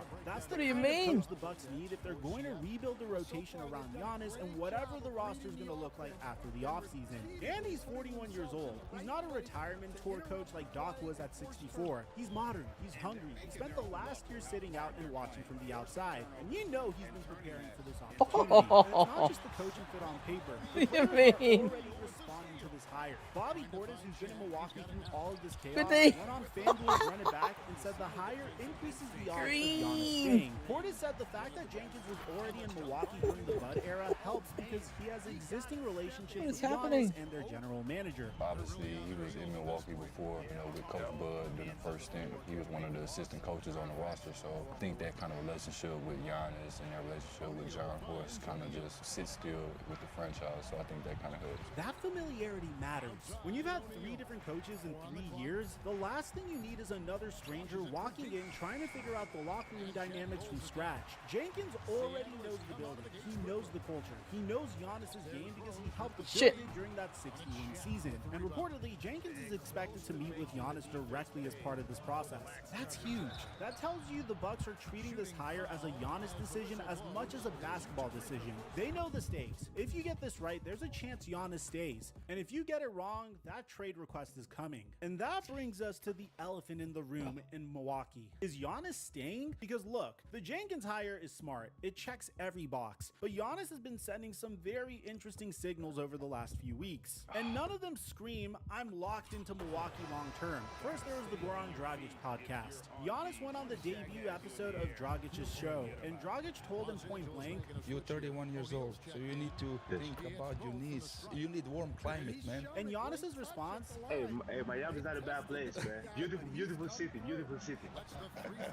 He said Miami's a beautiful city. Not I'm staying in Milwaukee, not I love the cold. He said Miami is a beautiful city, twice. And people lost their minds over this. Then there was the social media post a few days ago where Giannis talked about rising like a phoenix from the ashes. And NBA Twitter immediately went detective mode, connecting that to the Phoenix Suns. Now, was that a real hint or was it just a motivational post? Honestly, it was probably just a motivational post. But the fact that every word Giannis says gets analyzed for trade clues tells you everything about where we are currently. This franchise is on the edge. And here's what really keeps Bucks fans up at night. According to Shams' reporting, the Bucks almost traded Giannis to Miami at the February trade deadline for Tyler Hero, Khalil Ware, and draft picks. They were close, but ownership blocked the deal and said they wanted to wait until the offseason to get better offers. So the Bucks' own front office was ready to move in. They just thought they could get more this summer. That means even if Giannis wants to stay, the Bucks might trade him anyway if the right package comes along. The Knicks are reportedly the team Giannis would want to go to the most outside of Milwaukee. D-Rose is good too. Was the only non-Milwaukee destination Giannis expressed interest in, and that the Knicks and Bucks were actually engaged in trade talks before pulling back. The Warriors, Heat, and Timberwolves all pursued him before the deadline too. This summer, every one of those teams is coming back with bigger offers. But then there's what Giannis himself has said. In an interview with wants it to change plans. This year, every day, social media, turn the TV on, first take, ESPN, Giannis. Like I was saying, like, oh, Giannis, come out and act for the trade. Giannis, come out and do this. Giannis. I kept saying, like, I'm saying, guys, I'm here. I'm not going nowhere. 2 weeks later, I'm here, guys. I'm locked in. I got hurt, but I'm coming back to play here. Oh, Giannis, go to Miami. Even if I could turn the time back, I would maybe say, come out a little bit earlier. It's like, hey, this ends today. Look at me in my eyes. I'm staying with Milwaukee. That sounds like a guy who wants to stay, but it also sounds like a guy who's exhausted. And exhausted players eventually reach a boiling point. Giannis is under contract for $58.5 million in the 2026-27 season with a $62.8 million if one gets more than 2 dunks, so the Bucks have him for we're just gonna go hack a shack regardless. But if Giannis tells the front office this summer that he wants out, Milwaukee has to make a decision. Do they trade him now while his value is at its highest, or do they bet on the Taylor Jenkins hiring, fixing everything in 1 year, and risk Giannis walking or forcing a trade next summer when they'd have less leverage? So what do the Milwaukee Bucks need to do this summer? Here's the reality. The Taylor Jenkins hiring was step one, but the coaching hire alone isn't enough. The Bucks need to show Giannis they're serious about winning again, and that means the roster has to change. The Bucks have already waived and stretched Damian Lillard. He's counting $22.5 million against their cap for the next 4 years. They have a lottery pick this year, which could be a trade asset or a young piece, and they need to figure out who stays and who goes around Giannis to actually build a contender again. Taylor Jenkins is going to have his hands full. He's walking into a franchise with a wounded superstar who played 36 games this season. A team that is already handicapped with their cap space and has very little assets to improve the team. A front office that almost traded their best player a few months ago. An ownership that has overruled its GM on coaching hires twice. And he's supposed to fix all of that. No pressure or anything. No, what am I doing? A Budenholzer disciple who already has relationships in the building might be the best possible option. Jenkins already knows what Giannis looks like when he's the best player in the world because he was on the bench during the 60-win season. He knows the system that maximizes Giannis's game, and he's proven that he can develop young talent, which the Bucks are going to need if they retool the roster around Giannis this summer. Let me know what you guys think about this hiring in the comments section down below. Aside from that, I'm your boy Mike, and I'm dropping on Mike. Alright, hack a shack.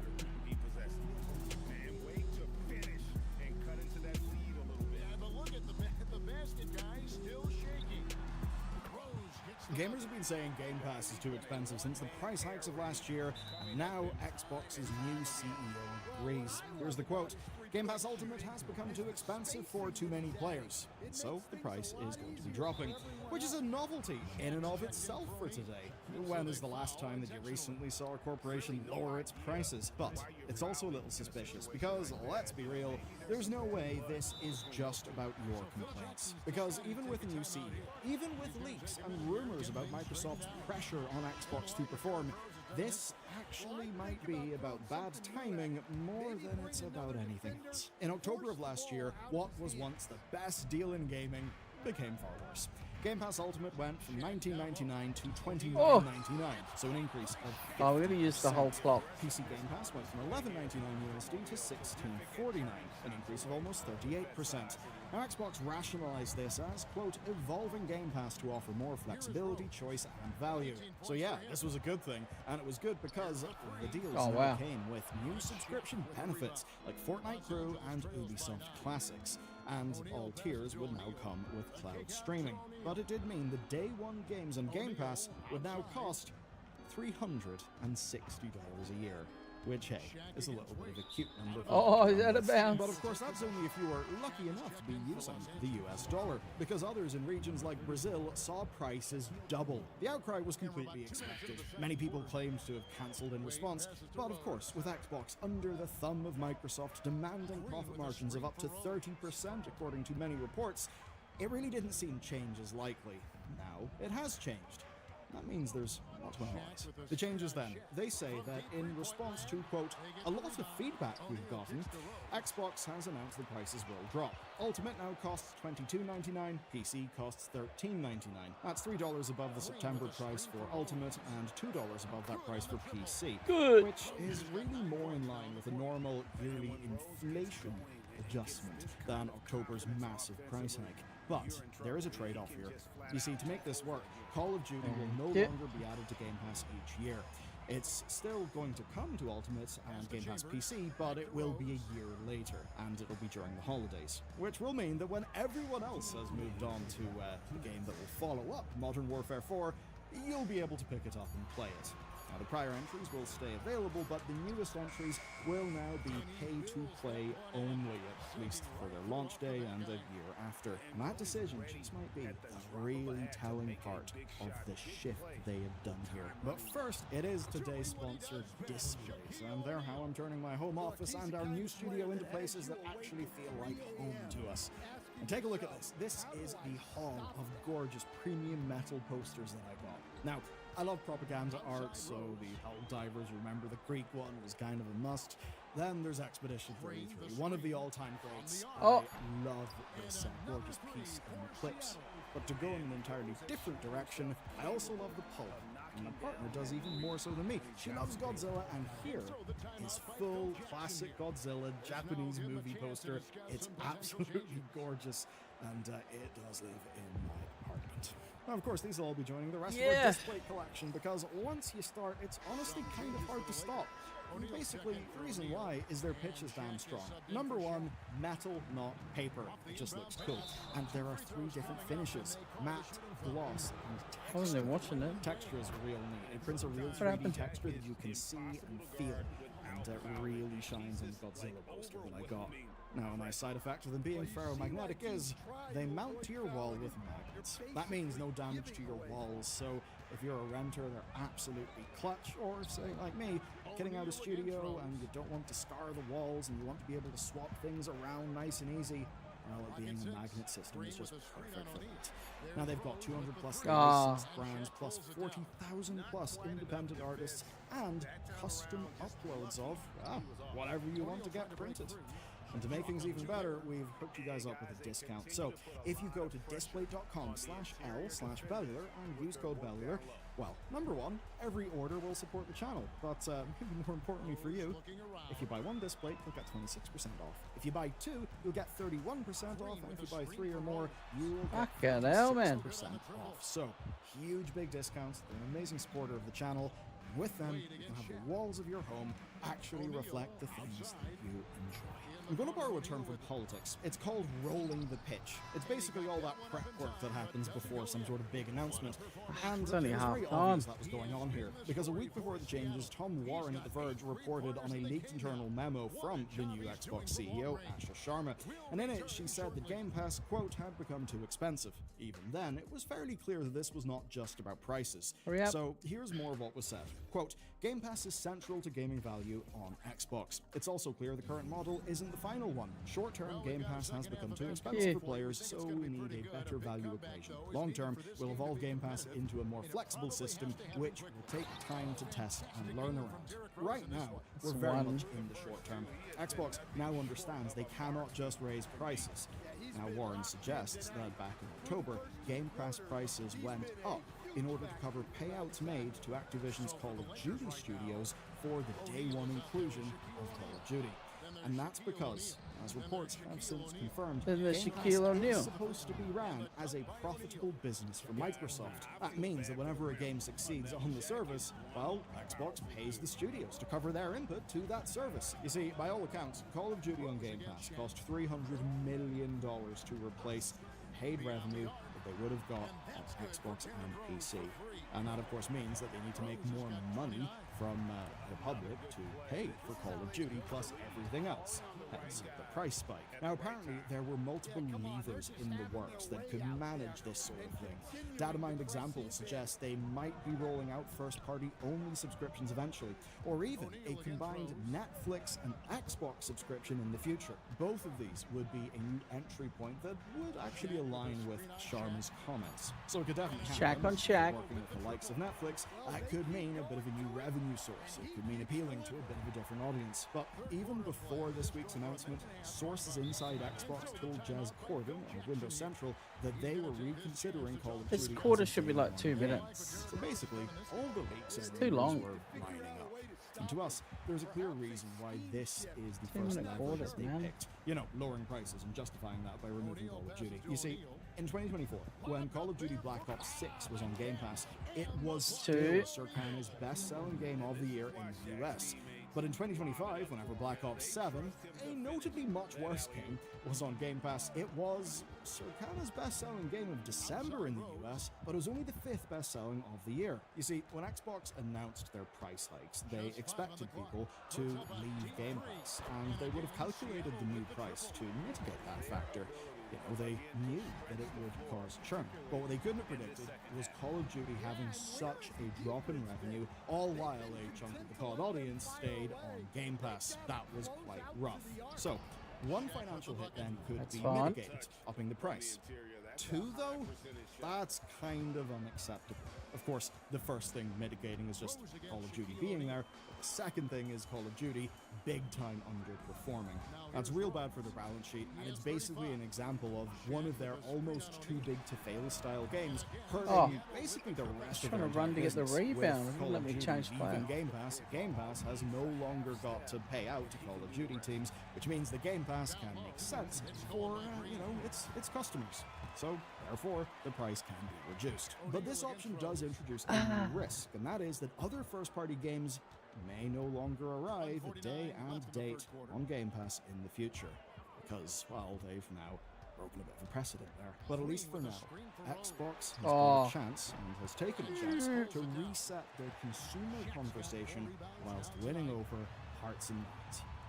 There's one thing that's clear to me. Asha Sharma and the people around her are really fucking good at PR. Right, let's talk about the timing of this and how it matters. You see, this all happened at the end of the financial year. It's about 6 months after the price increase, and it is following Xbox's leadership change. This is, after all, the first major change since she took over as CEO. Now, there have been other ones, like a divisive marketing campaign. You know, the one that would just say, oh, look at this one. This is an Xbox. Yeah, they got rid of this thing. I think this really does count as the first major change that's been made, and seemingly it'll be the first of many, because the perception that Xbox is creating right now through Sharma's internal, but obviously leaked memos and public communications is that she is here for the players, that she recognized Game Pass was too expensive, and she immediately reversed her predecessor's decisions. It was the evil bastard Phil Spencer who did all of this.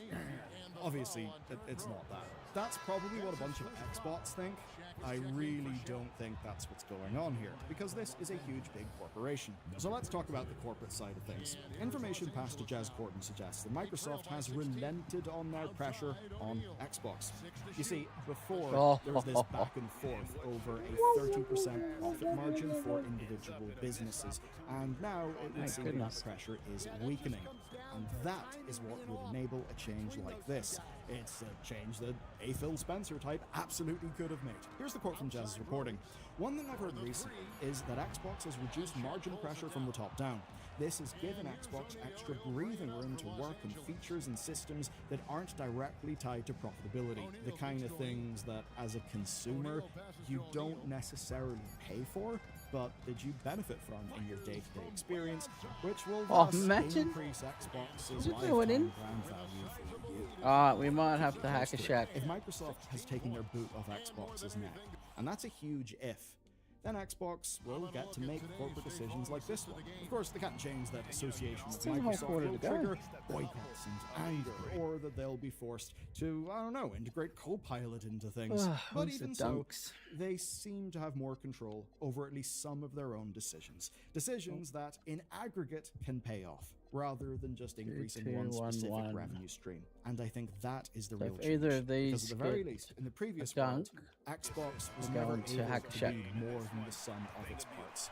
Because as an overall decision-making organization, the pressure that they were under just made that impossible. But how do we read all this? Well, the shift might be about Asher Sharma, yeah, but it also might just be Microsoft recognizing they pushed Xbox to breaking point, and in a time where they really can't afford that. Of course, Microsoft has had a few wake-up calls, including with Windows.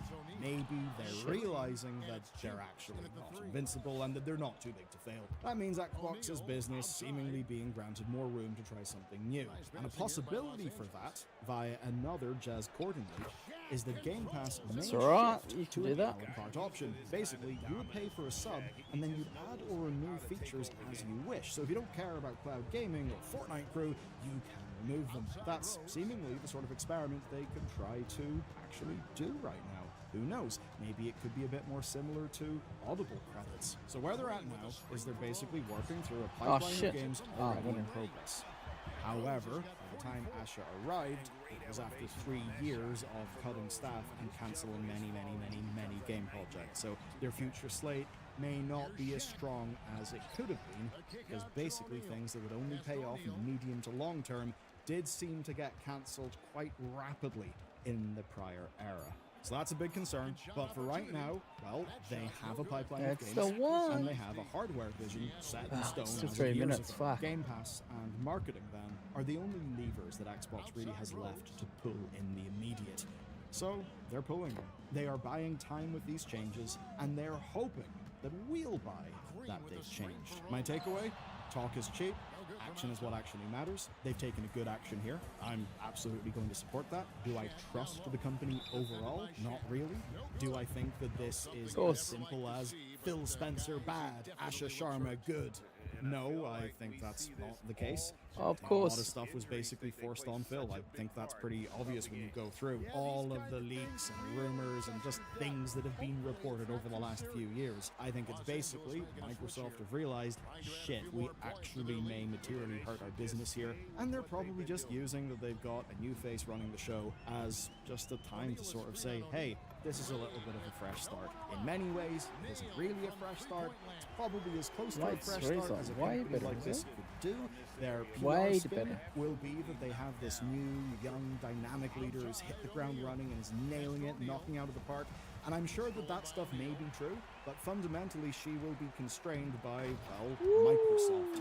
That's always been the constant here, and it will be the constant moving forward.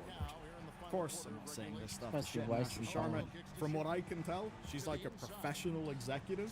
I think she is quite obviously good at her job. It seems like she's just doing this with sheer love of the game. You know what? As much as a PR campaign is that's crazy. PR campaign, my God, they have played it well. They played it really well. I do respect that. But if you want to follow this up with another good news story that actually could materially impact you, well, Stop Killing Games has had some real success and good responses from the EU, and you can find out about it in this video next. This is how they'd like to play all the time. Great example of how to build a lead and then sustain it. You win games on both ends of the floor. He's out of bounds. Last touch by Get him out. Oh, it was off the When Lorraine asked Warren why Jimmy would not meet with her regarding certain projects, Warren told Lorraine, Jimmy gets really awkward around beautiful women. Let's just say that when you're around and he goes to the restroom, he's not actually using the restroom.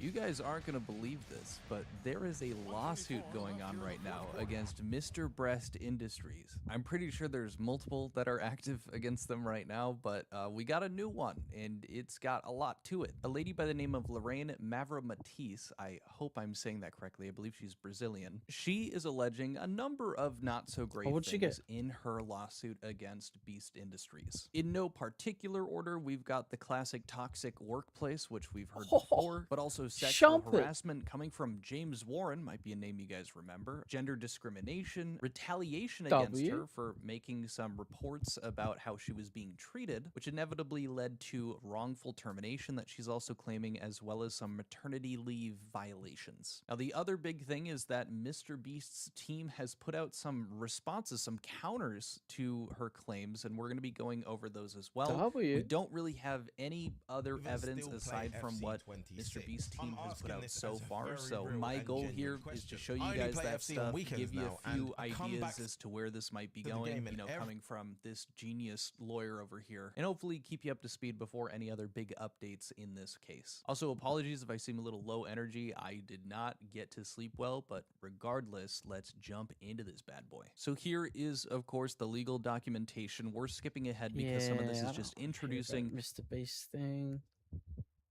Was there a pod? Nah. No.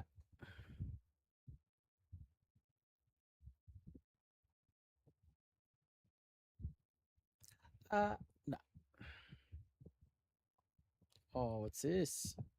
I am 17 years old, black and petite. Y'all petite. My nigga, I'm mad. I'm small, gang. I don't range, but since I'm so petite. I'm so I'm so cute, I'm so petite, I'm so good looking, I'm black, petite. Sit the down, child. This is Rakai, the leading contender for the most hated streamer of the year. Jack Doherty still takes that title for now, but Rakai is definitely giving him a run for his money. The amounts of edits featuring Rakai on the timeline are almost too many to count. Made with the purest amount of spite and hate, you almost have to admire it. But it can all spark to make a strong artwork. That's how I would have This reputation doesn't come from nowhere. Rakai has an extended history of harassing the general public, treating other streamers nastily, and overall just being obnoxious. Now, he's getting more hate than ever for being a bad sport in the recent Mr. Beast video. He's emoting on him. Hi, I'm the Internet Anarchist. I create weekly YouTube documentaries, and today we're going to be covering the history and current downfall of Rakai. I'm dribbling! Although his name is Rakai, this kid isn't actually related to Kai Cenat, despite what a lot of people may think. At a cursory glance, most people that don't pay attention to terminally online topics would assume that Rakai is either Kai Cenat's son, brother, or cousin, but nope, he has zero relation at all. It's like learning that the Rizzler isn't related to the Costco guys all over again, with the difference being that Rakai isn't a 9-year-old hanging with Yiddish powerhouse and semi-pro wrestler Big AJ. Rakai started making content when he was just 12 years old, and when you look back at those early days now, it honestly feels like very little about him has actually changed. Think about this for a second and see if it sounds familiar. He would yell constantly, throw out words that barely made sense, and rage bait people to get a reaction. At the beginning, he was mostly doing desktop streams, keeping things relatively simple, but everything shifted once he decided to go after the attention of Kai Cenat. It was obvious he had been watching him for a while and saw him as the blueprint, and in his mind, this was the opportunity that could take him from being just another small streamer to someone with real momentum. As unlikely as it might have seemed, it actually worked. Somehow, some way, Kai noticed him, and from that point forward, things began to move very quickly. Rakai started gaining thousands of viewers, and instead of easing into that moment, he leaned all the way in.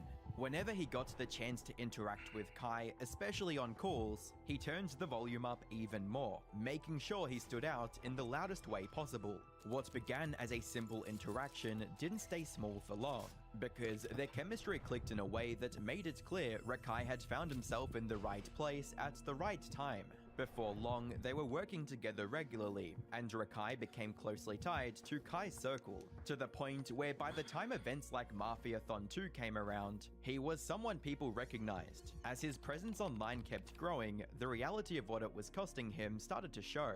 School began to take a back seat, and it reached a point where it genuinely affected his family. He even said that there was a moment when his teachers were going over his grades, and his mom broke down in tears hearing how bad things had gotten. It's like saying to my mom, like, your son been missing way too much school. I don't know. They know what's going on and stuff like that. But they're missing too much school. If your son to graduate and pass and not take back a year, he has to get like 90s this whole market period. I look to my fucking left, and guess what? Bitch, my mom is literally crying. During that time, Kai did step in and tried to help guide him towards something a bit more balanced. He pushed him to stay focused in school while still building his platform, and he even went out of his way to help coordinate with the school so Rakai could keep up with assignments while traveling. It was a real attempt to create structure, to make sure that chasing success online did not come at the expense of everything else in his life. I do think Kai genuinely wanted to help him improve and do better in school, but he also may have been the worst possible influence. There is this mindset that comes with being a top-tier streamer, something people often call content brain, where everything in your life starts to revolve around what can be turned into content. Every moment becomes an opportunity, even the ones that probably should stay private. For an adult, you could argue that that kind of mindset can work if you know how to control it, even if it's not the healthiest way to live. For a teenage kid being introduced to that environment where the most outrageous and disruptive behavior often gets rewarded with attention, it is a completely different story. Whether he realized it or not, Kai was helping reinforce that way of thinking, allowing Rakai to get away with things that most people would shut down immediately, all because it made for good content and kept people watching.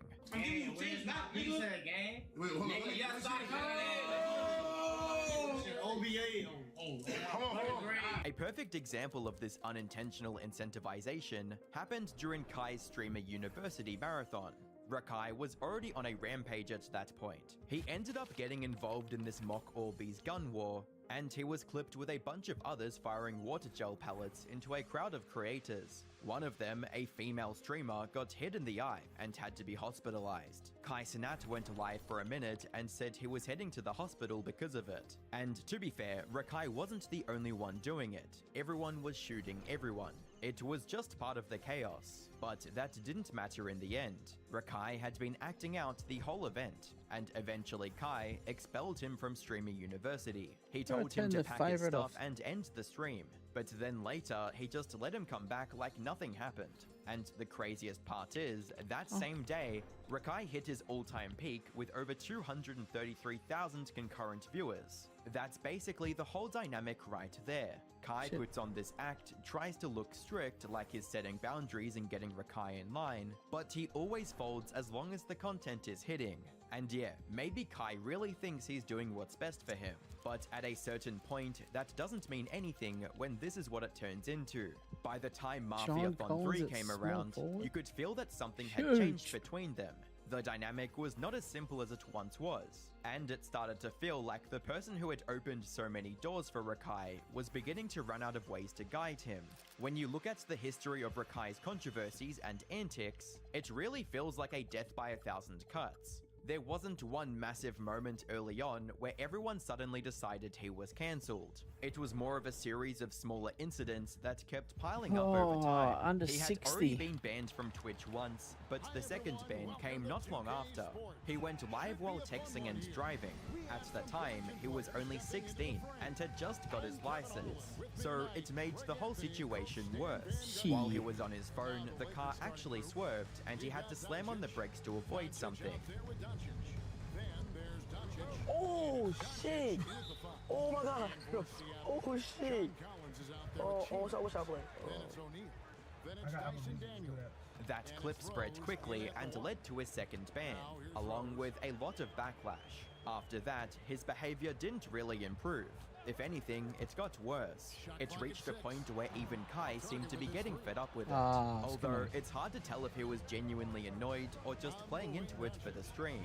At one point, Kai brought in someone known as the prison doctor, a man named these guys getting 60. He's a former inmate who now works as a youth mentor, helping kids stay out of trouble and avoid the system. He sat Rakai down and gave him a serious talk, and for a moment, it felt like something would stick. Because your behavior, little bro, is unacceptable. You cursing at teachers? You're calling people at their names, you're throwing food at people, you're vaping, you're cursing, and you're acting like a damn fool, bro. And you have a privileged lifestyle. Privilege. There are kids, bro, who would love to be in your place right now, bro, and you dogging the one person who been having your back, bro. The one person who has been trying to keep you on the straight and narrow, you're dogging him. There's no way. You don't see it because he laughs about it, and he don't say nothing about it because he's trying to be cool about it. But bro, he's sick of it. And quite frankly, I'm sick of it because I've been watching this crap for the past 2 weeks, bro, and you blessed. This was his response. I want you to look at my face. What the fuck? Look at my eyes, right? You see, do I give a fuck? No. We don't fuck with the talking. I built this shit. I'm gonna fuck. I'm in it. It's a lifestyle. Yeah. Then, in early December, another clip went viral. During a live stream at Walmart, Rakai picked up a bouquet of flowers, handed them to a woman as a gift, and appeared to walk out without paying. Are you serious? Yeah. Yeah. God bless you. Did you already pay? Yeah. Oh, thank you. Alright, have a good day. God bless you.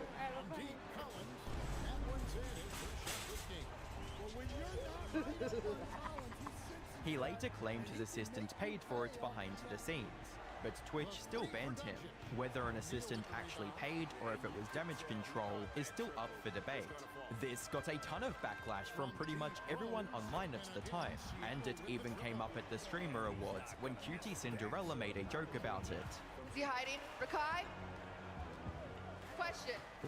Yo. What's the coolest thing you've ever stolen? Don't answer it! It's a test! It's a test, Rakai! Have you learned nothing? Don't answer it! Don't answer it! Take his mic. Take his mic. What? Well, yeah, no. He's learned his lesson. He's not allowed to answer that. All right, extra Emily.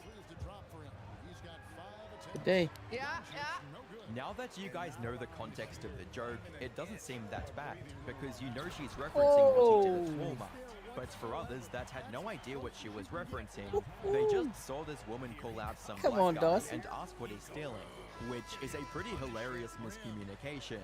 QT ended up having to explain afterwards that she was talking about the Walmart situation, not his race. You can probably guess how Rakai reacted. What I was gonna say? I'll say, listen, bitch. It's the coolest dick. The fuck? That's what I was gonna say. I was gonna say that shit to her face, bro. By the start of 2026, Rakai had basically turned into a Jack Doherty type of personality, and people were definitely noticing. The amount of edits that would get made of him obnoxiously screaming all the time were everywhere. He would also bring girls onto his streams sometimes, and one clip in particular blew up.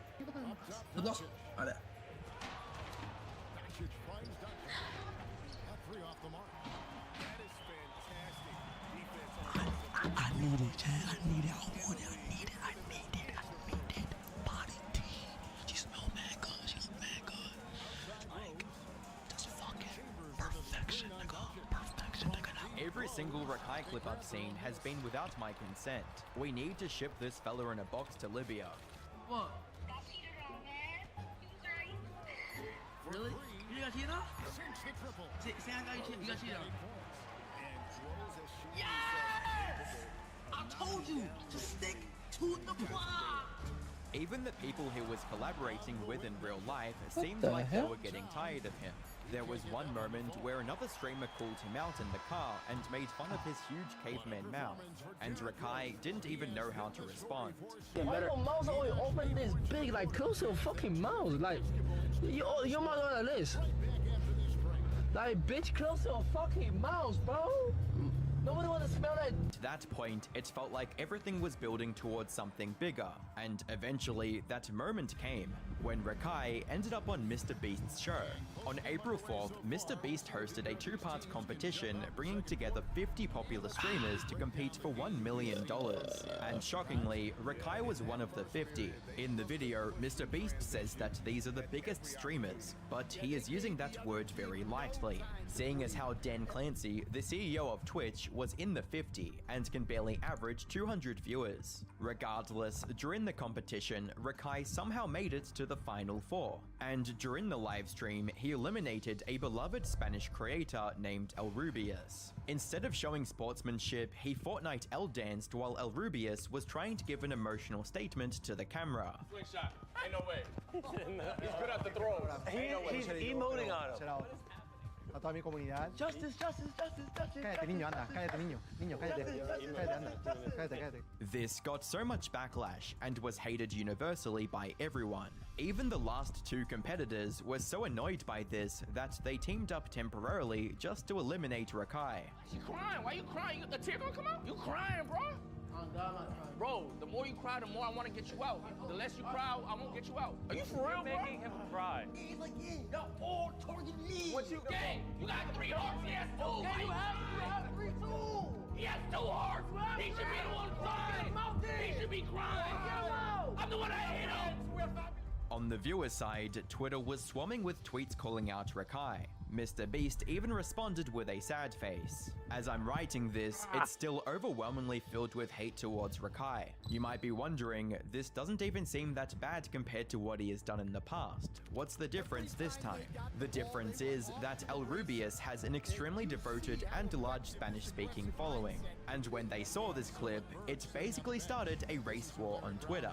I'm not going to post what was said, but you can fill in the blanks with your imagination. El Rubius even went on stream to say that Rakai went up to him and told him to go back to Mexico.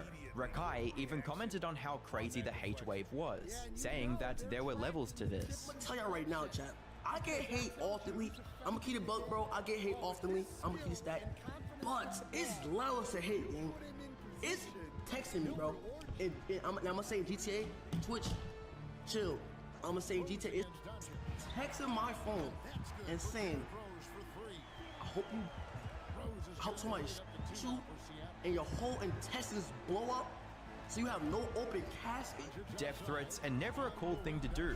But what did he expect? Cookies and milk being mailed to him? If anything, he hasn't been getting an appropriate amount of backlash if this is the first time he has actually come out and said something. Especially when it's something like mocking a guy for getting eliminated from a competition. Overall, he concluded that this was a good thing and that his master rage baiting plan worked out. Like, this is actually good! You feel me? This is good right here, bro. This means that I really rage baited them so badly that they really hate me, bro. This is what you call the massive rage bait, bro.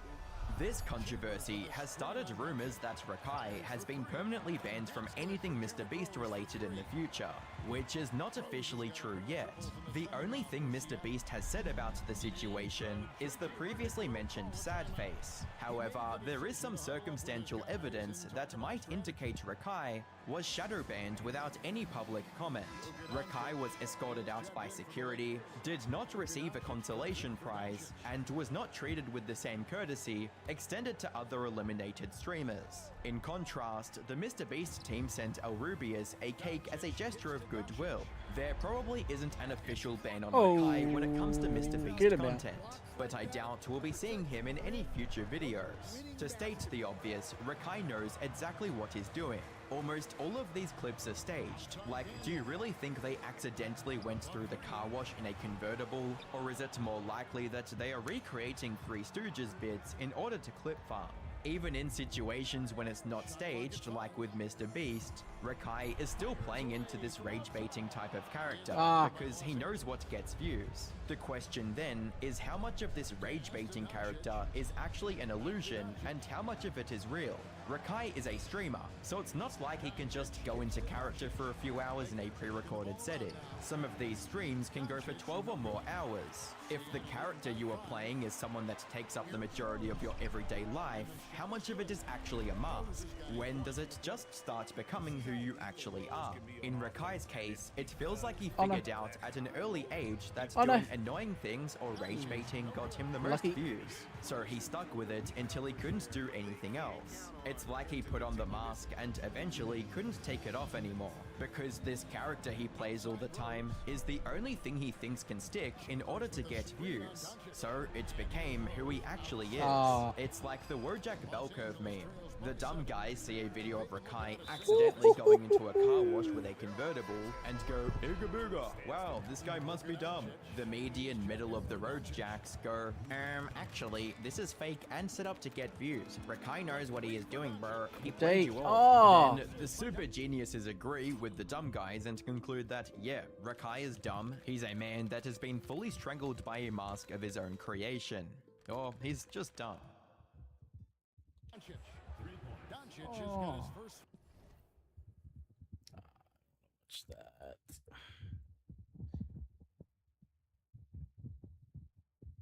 Scandal just got worse. Here's a story I didn't expect to be revisiting so soon. The Diana Rossini and Mike Vrabel cheating Moist Critical's talking about this? So, a couple weeks ago, I made a video going over what was known at the time that Diana Rossini, who is a sports reporter, has been for a long time, was photographed in a romantic getaway with Patriots head coach Mike Vrabel. This naughty sin started blowing up immediately because Diana Rossini has been in the industry for a very long time, and she is married to a man named Kevin. Mike Vrabel has been a coach for a while. It is a very prominent coach at the moment, and he is married to a woman named Jennifer. And yet here they are with this potential affair just now broadcast out there for everyone to see. So they started scrambling to try and come up with excuses like, oh, actually we had so many friends there and you guys just didn't catch them on camera. This is totally normal for a sports reporter to be romantically hugging and touching and being in a hot tub alone with the head coach that she's probably reporting on. And make no mistake, Diana Rossini's favorite topic is Mike Vrabel. Before she deleted her Twitter account, banishing it to the shadow realm in a panic when people started combing through it, she had more tweets about Mike Vrabel than she did her husband and son combined. She thought about Mike Vrabel more than Garfield thinks about lasagna. She was always posting about him. And anyway, no one really knew how deep this rabbit hole went until the last couple of days as more and more pictures emerged. This was an affair that had been going on for approximately 6 years. It gets fucking diabolical. Before getting into the new information though, I want to once again set the stage showing you just how much there was out there. It seemed like she was constantly gloating subtly about being unfaithful to her husband, but she wasn't shy about humiliating her husband, Kevin. In fact, that became like her anime finishing move. Diana Rossini wants to make a joke? Well, it's got to be at the expense of her husband. To address this, it happened earlier in our program today. For those of you who weren't watching, Diana Rossini said this. And I think we all do weird things when we're in love, and we overshare and overpost. And look, he's married. He's getting married to a beautiful actress. I'm married to someone average. I don't post a lot about him. If I was married to someone beautiful, I don't post too. Now this doesn't seem nice. We put together photos of Diana's husband here for everyone to see so you can make some amends on national television. We're average together. And you know what the worst part is? He sent me a text during that segment, not watching because he actually works for a living, and he said, good luck, they beat great on Get Up. So the guy's got a heart of gold, and here I am on national TV killing him. Look, we're average together. Above average because he married me. So, I am so sorry to stop killing my husband on television. I'm going to be divorced by Christmas. Good one, Diana. If I had a beautiful husband, I'd post about him too, but instead I got an average Joe Schmo over here. This so of course I keep him hidden in the basement. I don't want anyone to see that. Shameful. That's crazy. And she even goes a step further, letting people know that her husband seems very sweet, even sent her like an encouraging text like, you've got it, hun, you're gonna do great on the show. Only for her to then turn around and be like, oh, my husband's fucking ugly. UGLY, you ain't got no alibi. Am I fucking right, guys? My husband. Let's point and laugh at this guy, shoot spitballs at him. Not beautiful, by the way. Crazy. And this isn't the only example of her doing that. This is just the most egregious and most cruel. I think that is just brutal and heartbreaking to hear. But she has plenty of others where she'd make jokes like, there are so many things I did in Miami I can't tell my husband. He would not understand. And just a bunch of like jabs at her husband. And Mike Vrabel also did the same to Jen. There is a resurfaced clip of Diana Rossini interviewing Vrabel and bringing up his wife, which is also some sick, twisted shit because these two are in an affair for an extended period of time. And Mike Vrabel also just insults his wife too. So it seemed like it was part of like their bonding ritual, Diana and Mike, to insult their spouses publicly. Your wife, Jen, is a superb athlete. I would say usually. Maybe. But she's still got the arm short the way you do. Which sport do you think Jen can beat you at now? Ping pong. Ping pong. Have you ever done it with her? I get too aggressive. Yeah, I can't.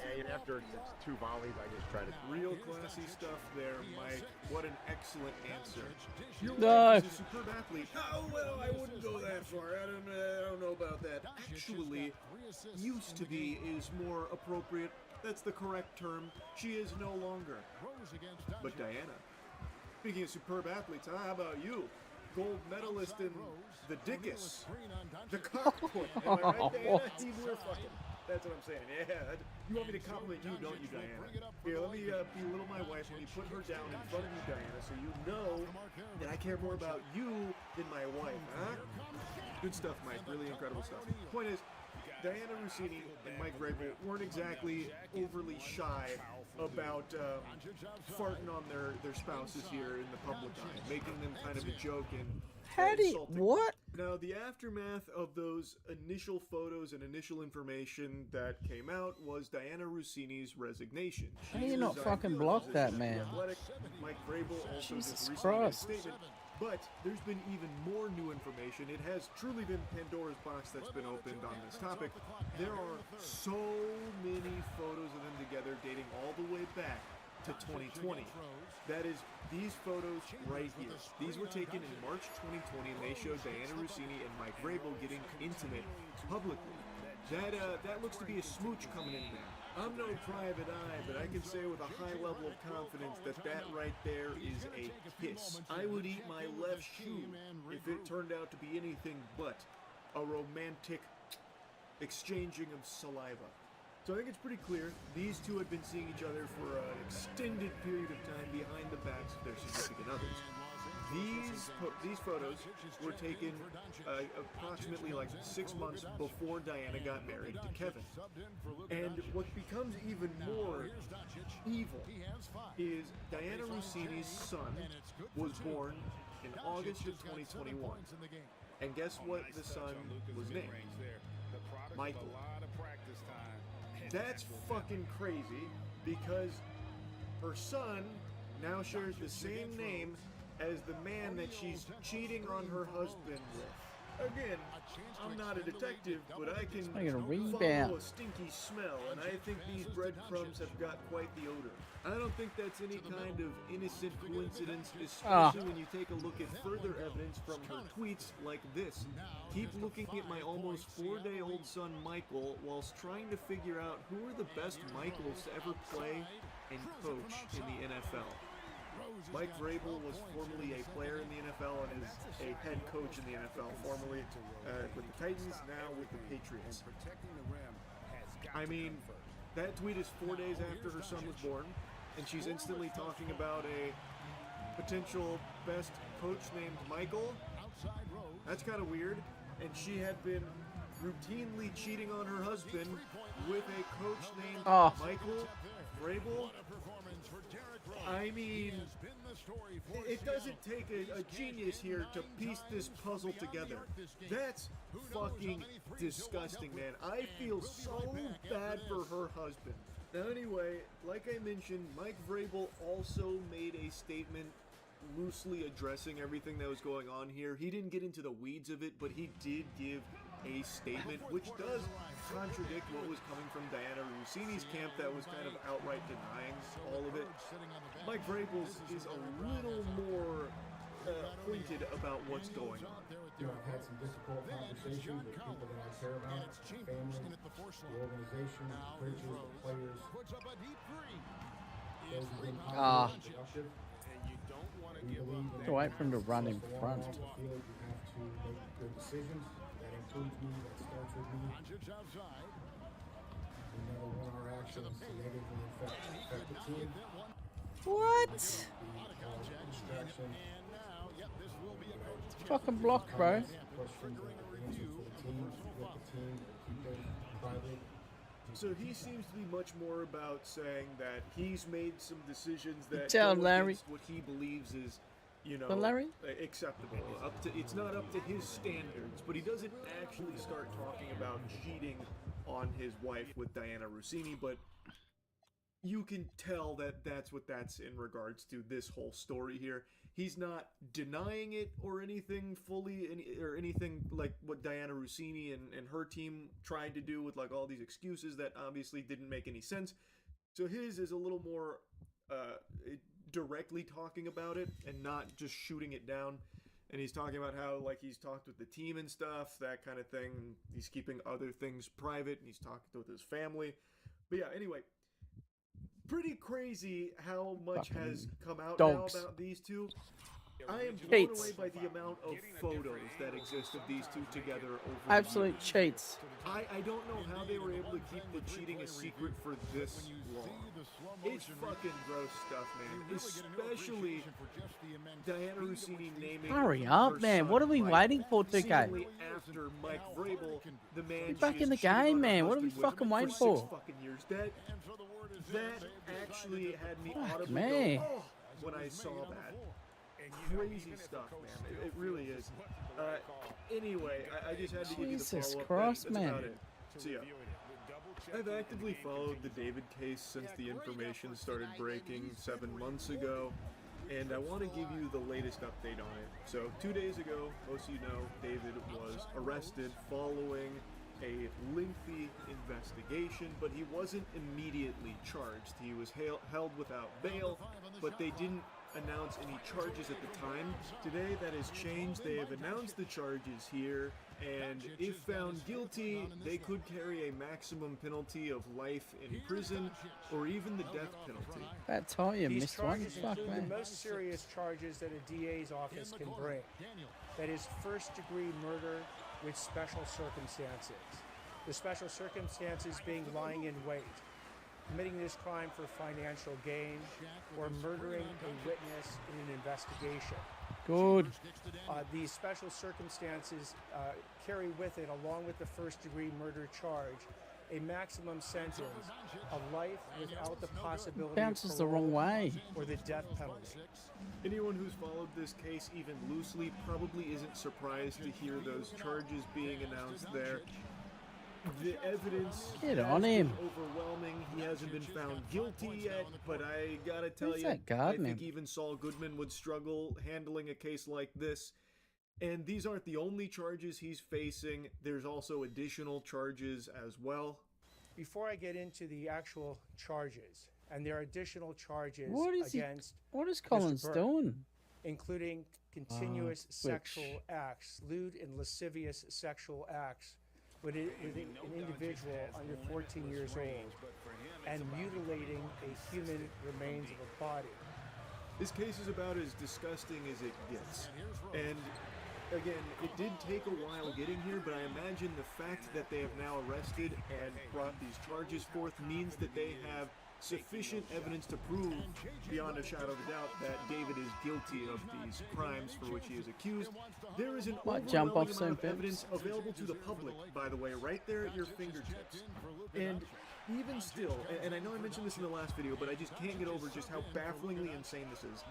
There are David defenders. I'm talking about David drones that are constantly fighting tooth and nail, trying to proclaim his innocence, saying that this is all a frame job and he's been set up. Which is crazy to me, because no matter how you spin this, there is irrefutable evidence to confirm that at the very least, David was in a relationship with a child.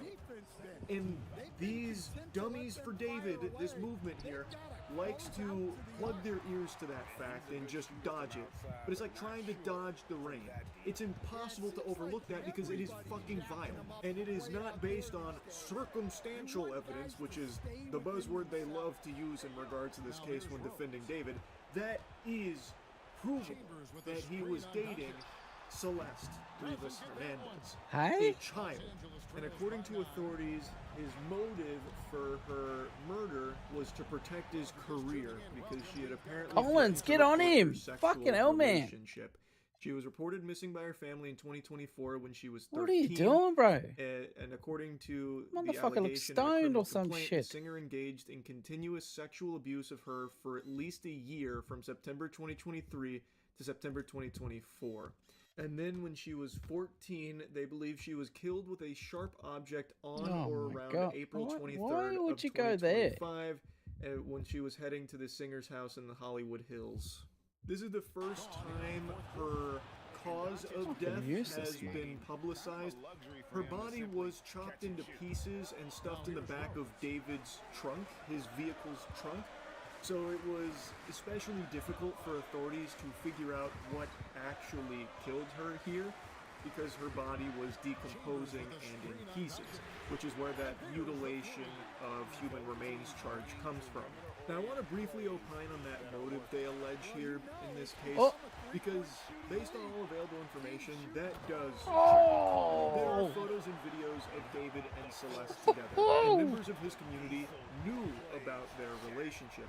Notably, some of his moderators were aware of it.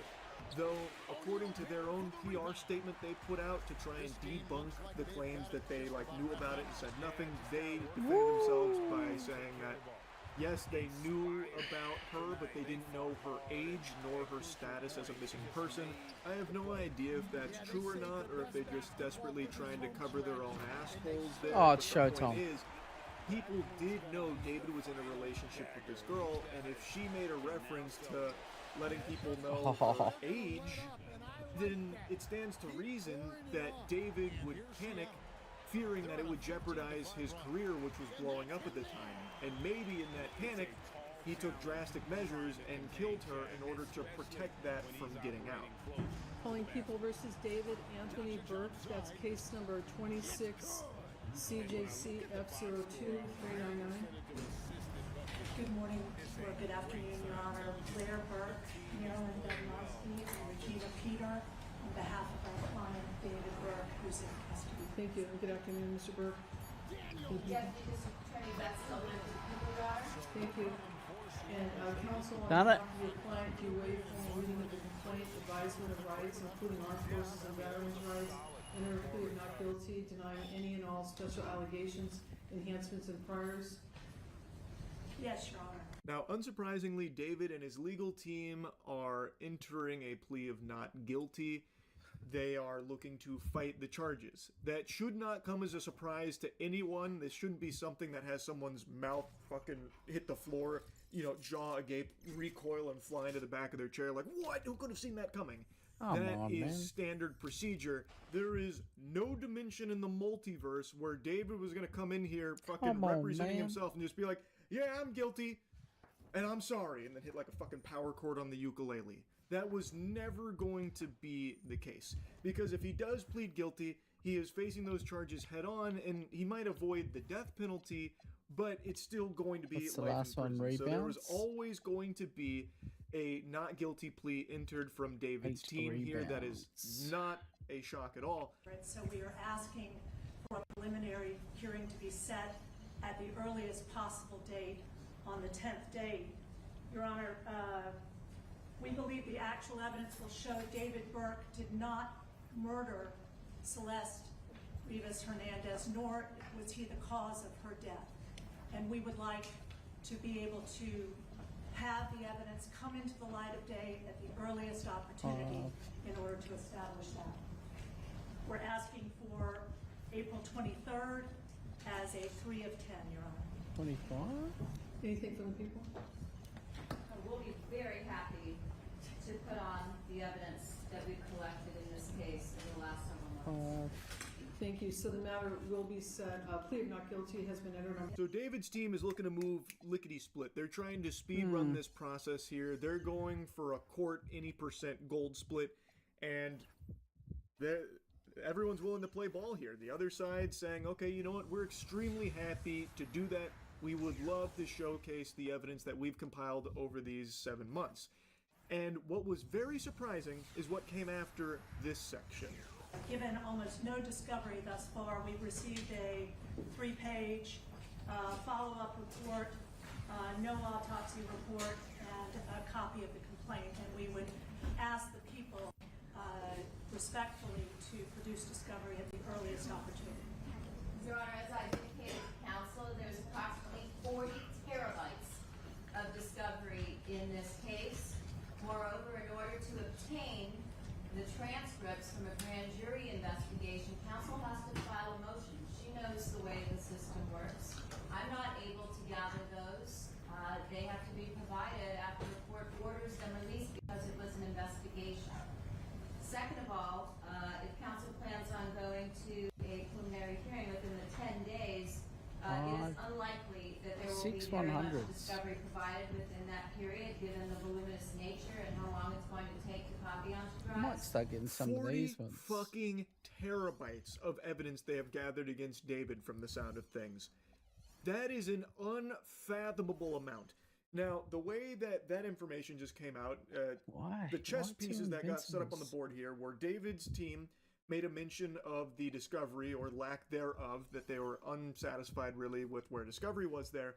So Why is this one then it was mentioned, well, discovery is going to be kind of hard here because of how much volume there is. 40 terabytes, and you're looking to set up a preliminary hearing within such a short time frame. It's going to be extremely difficult for us to get all of that information to you for this discovery.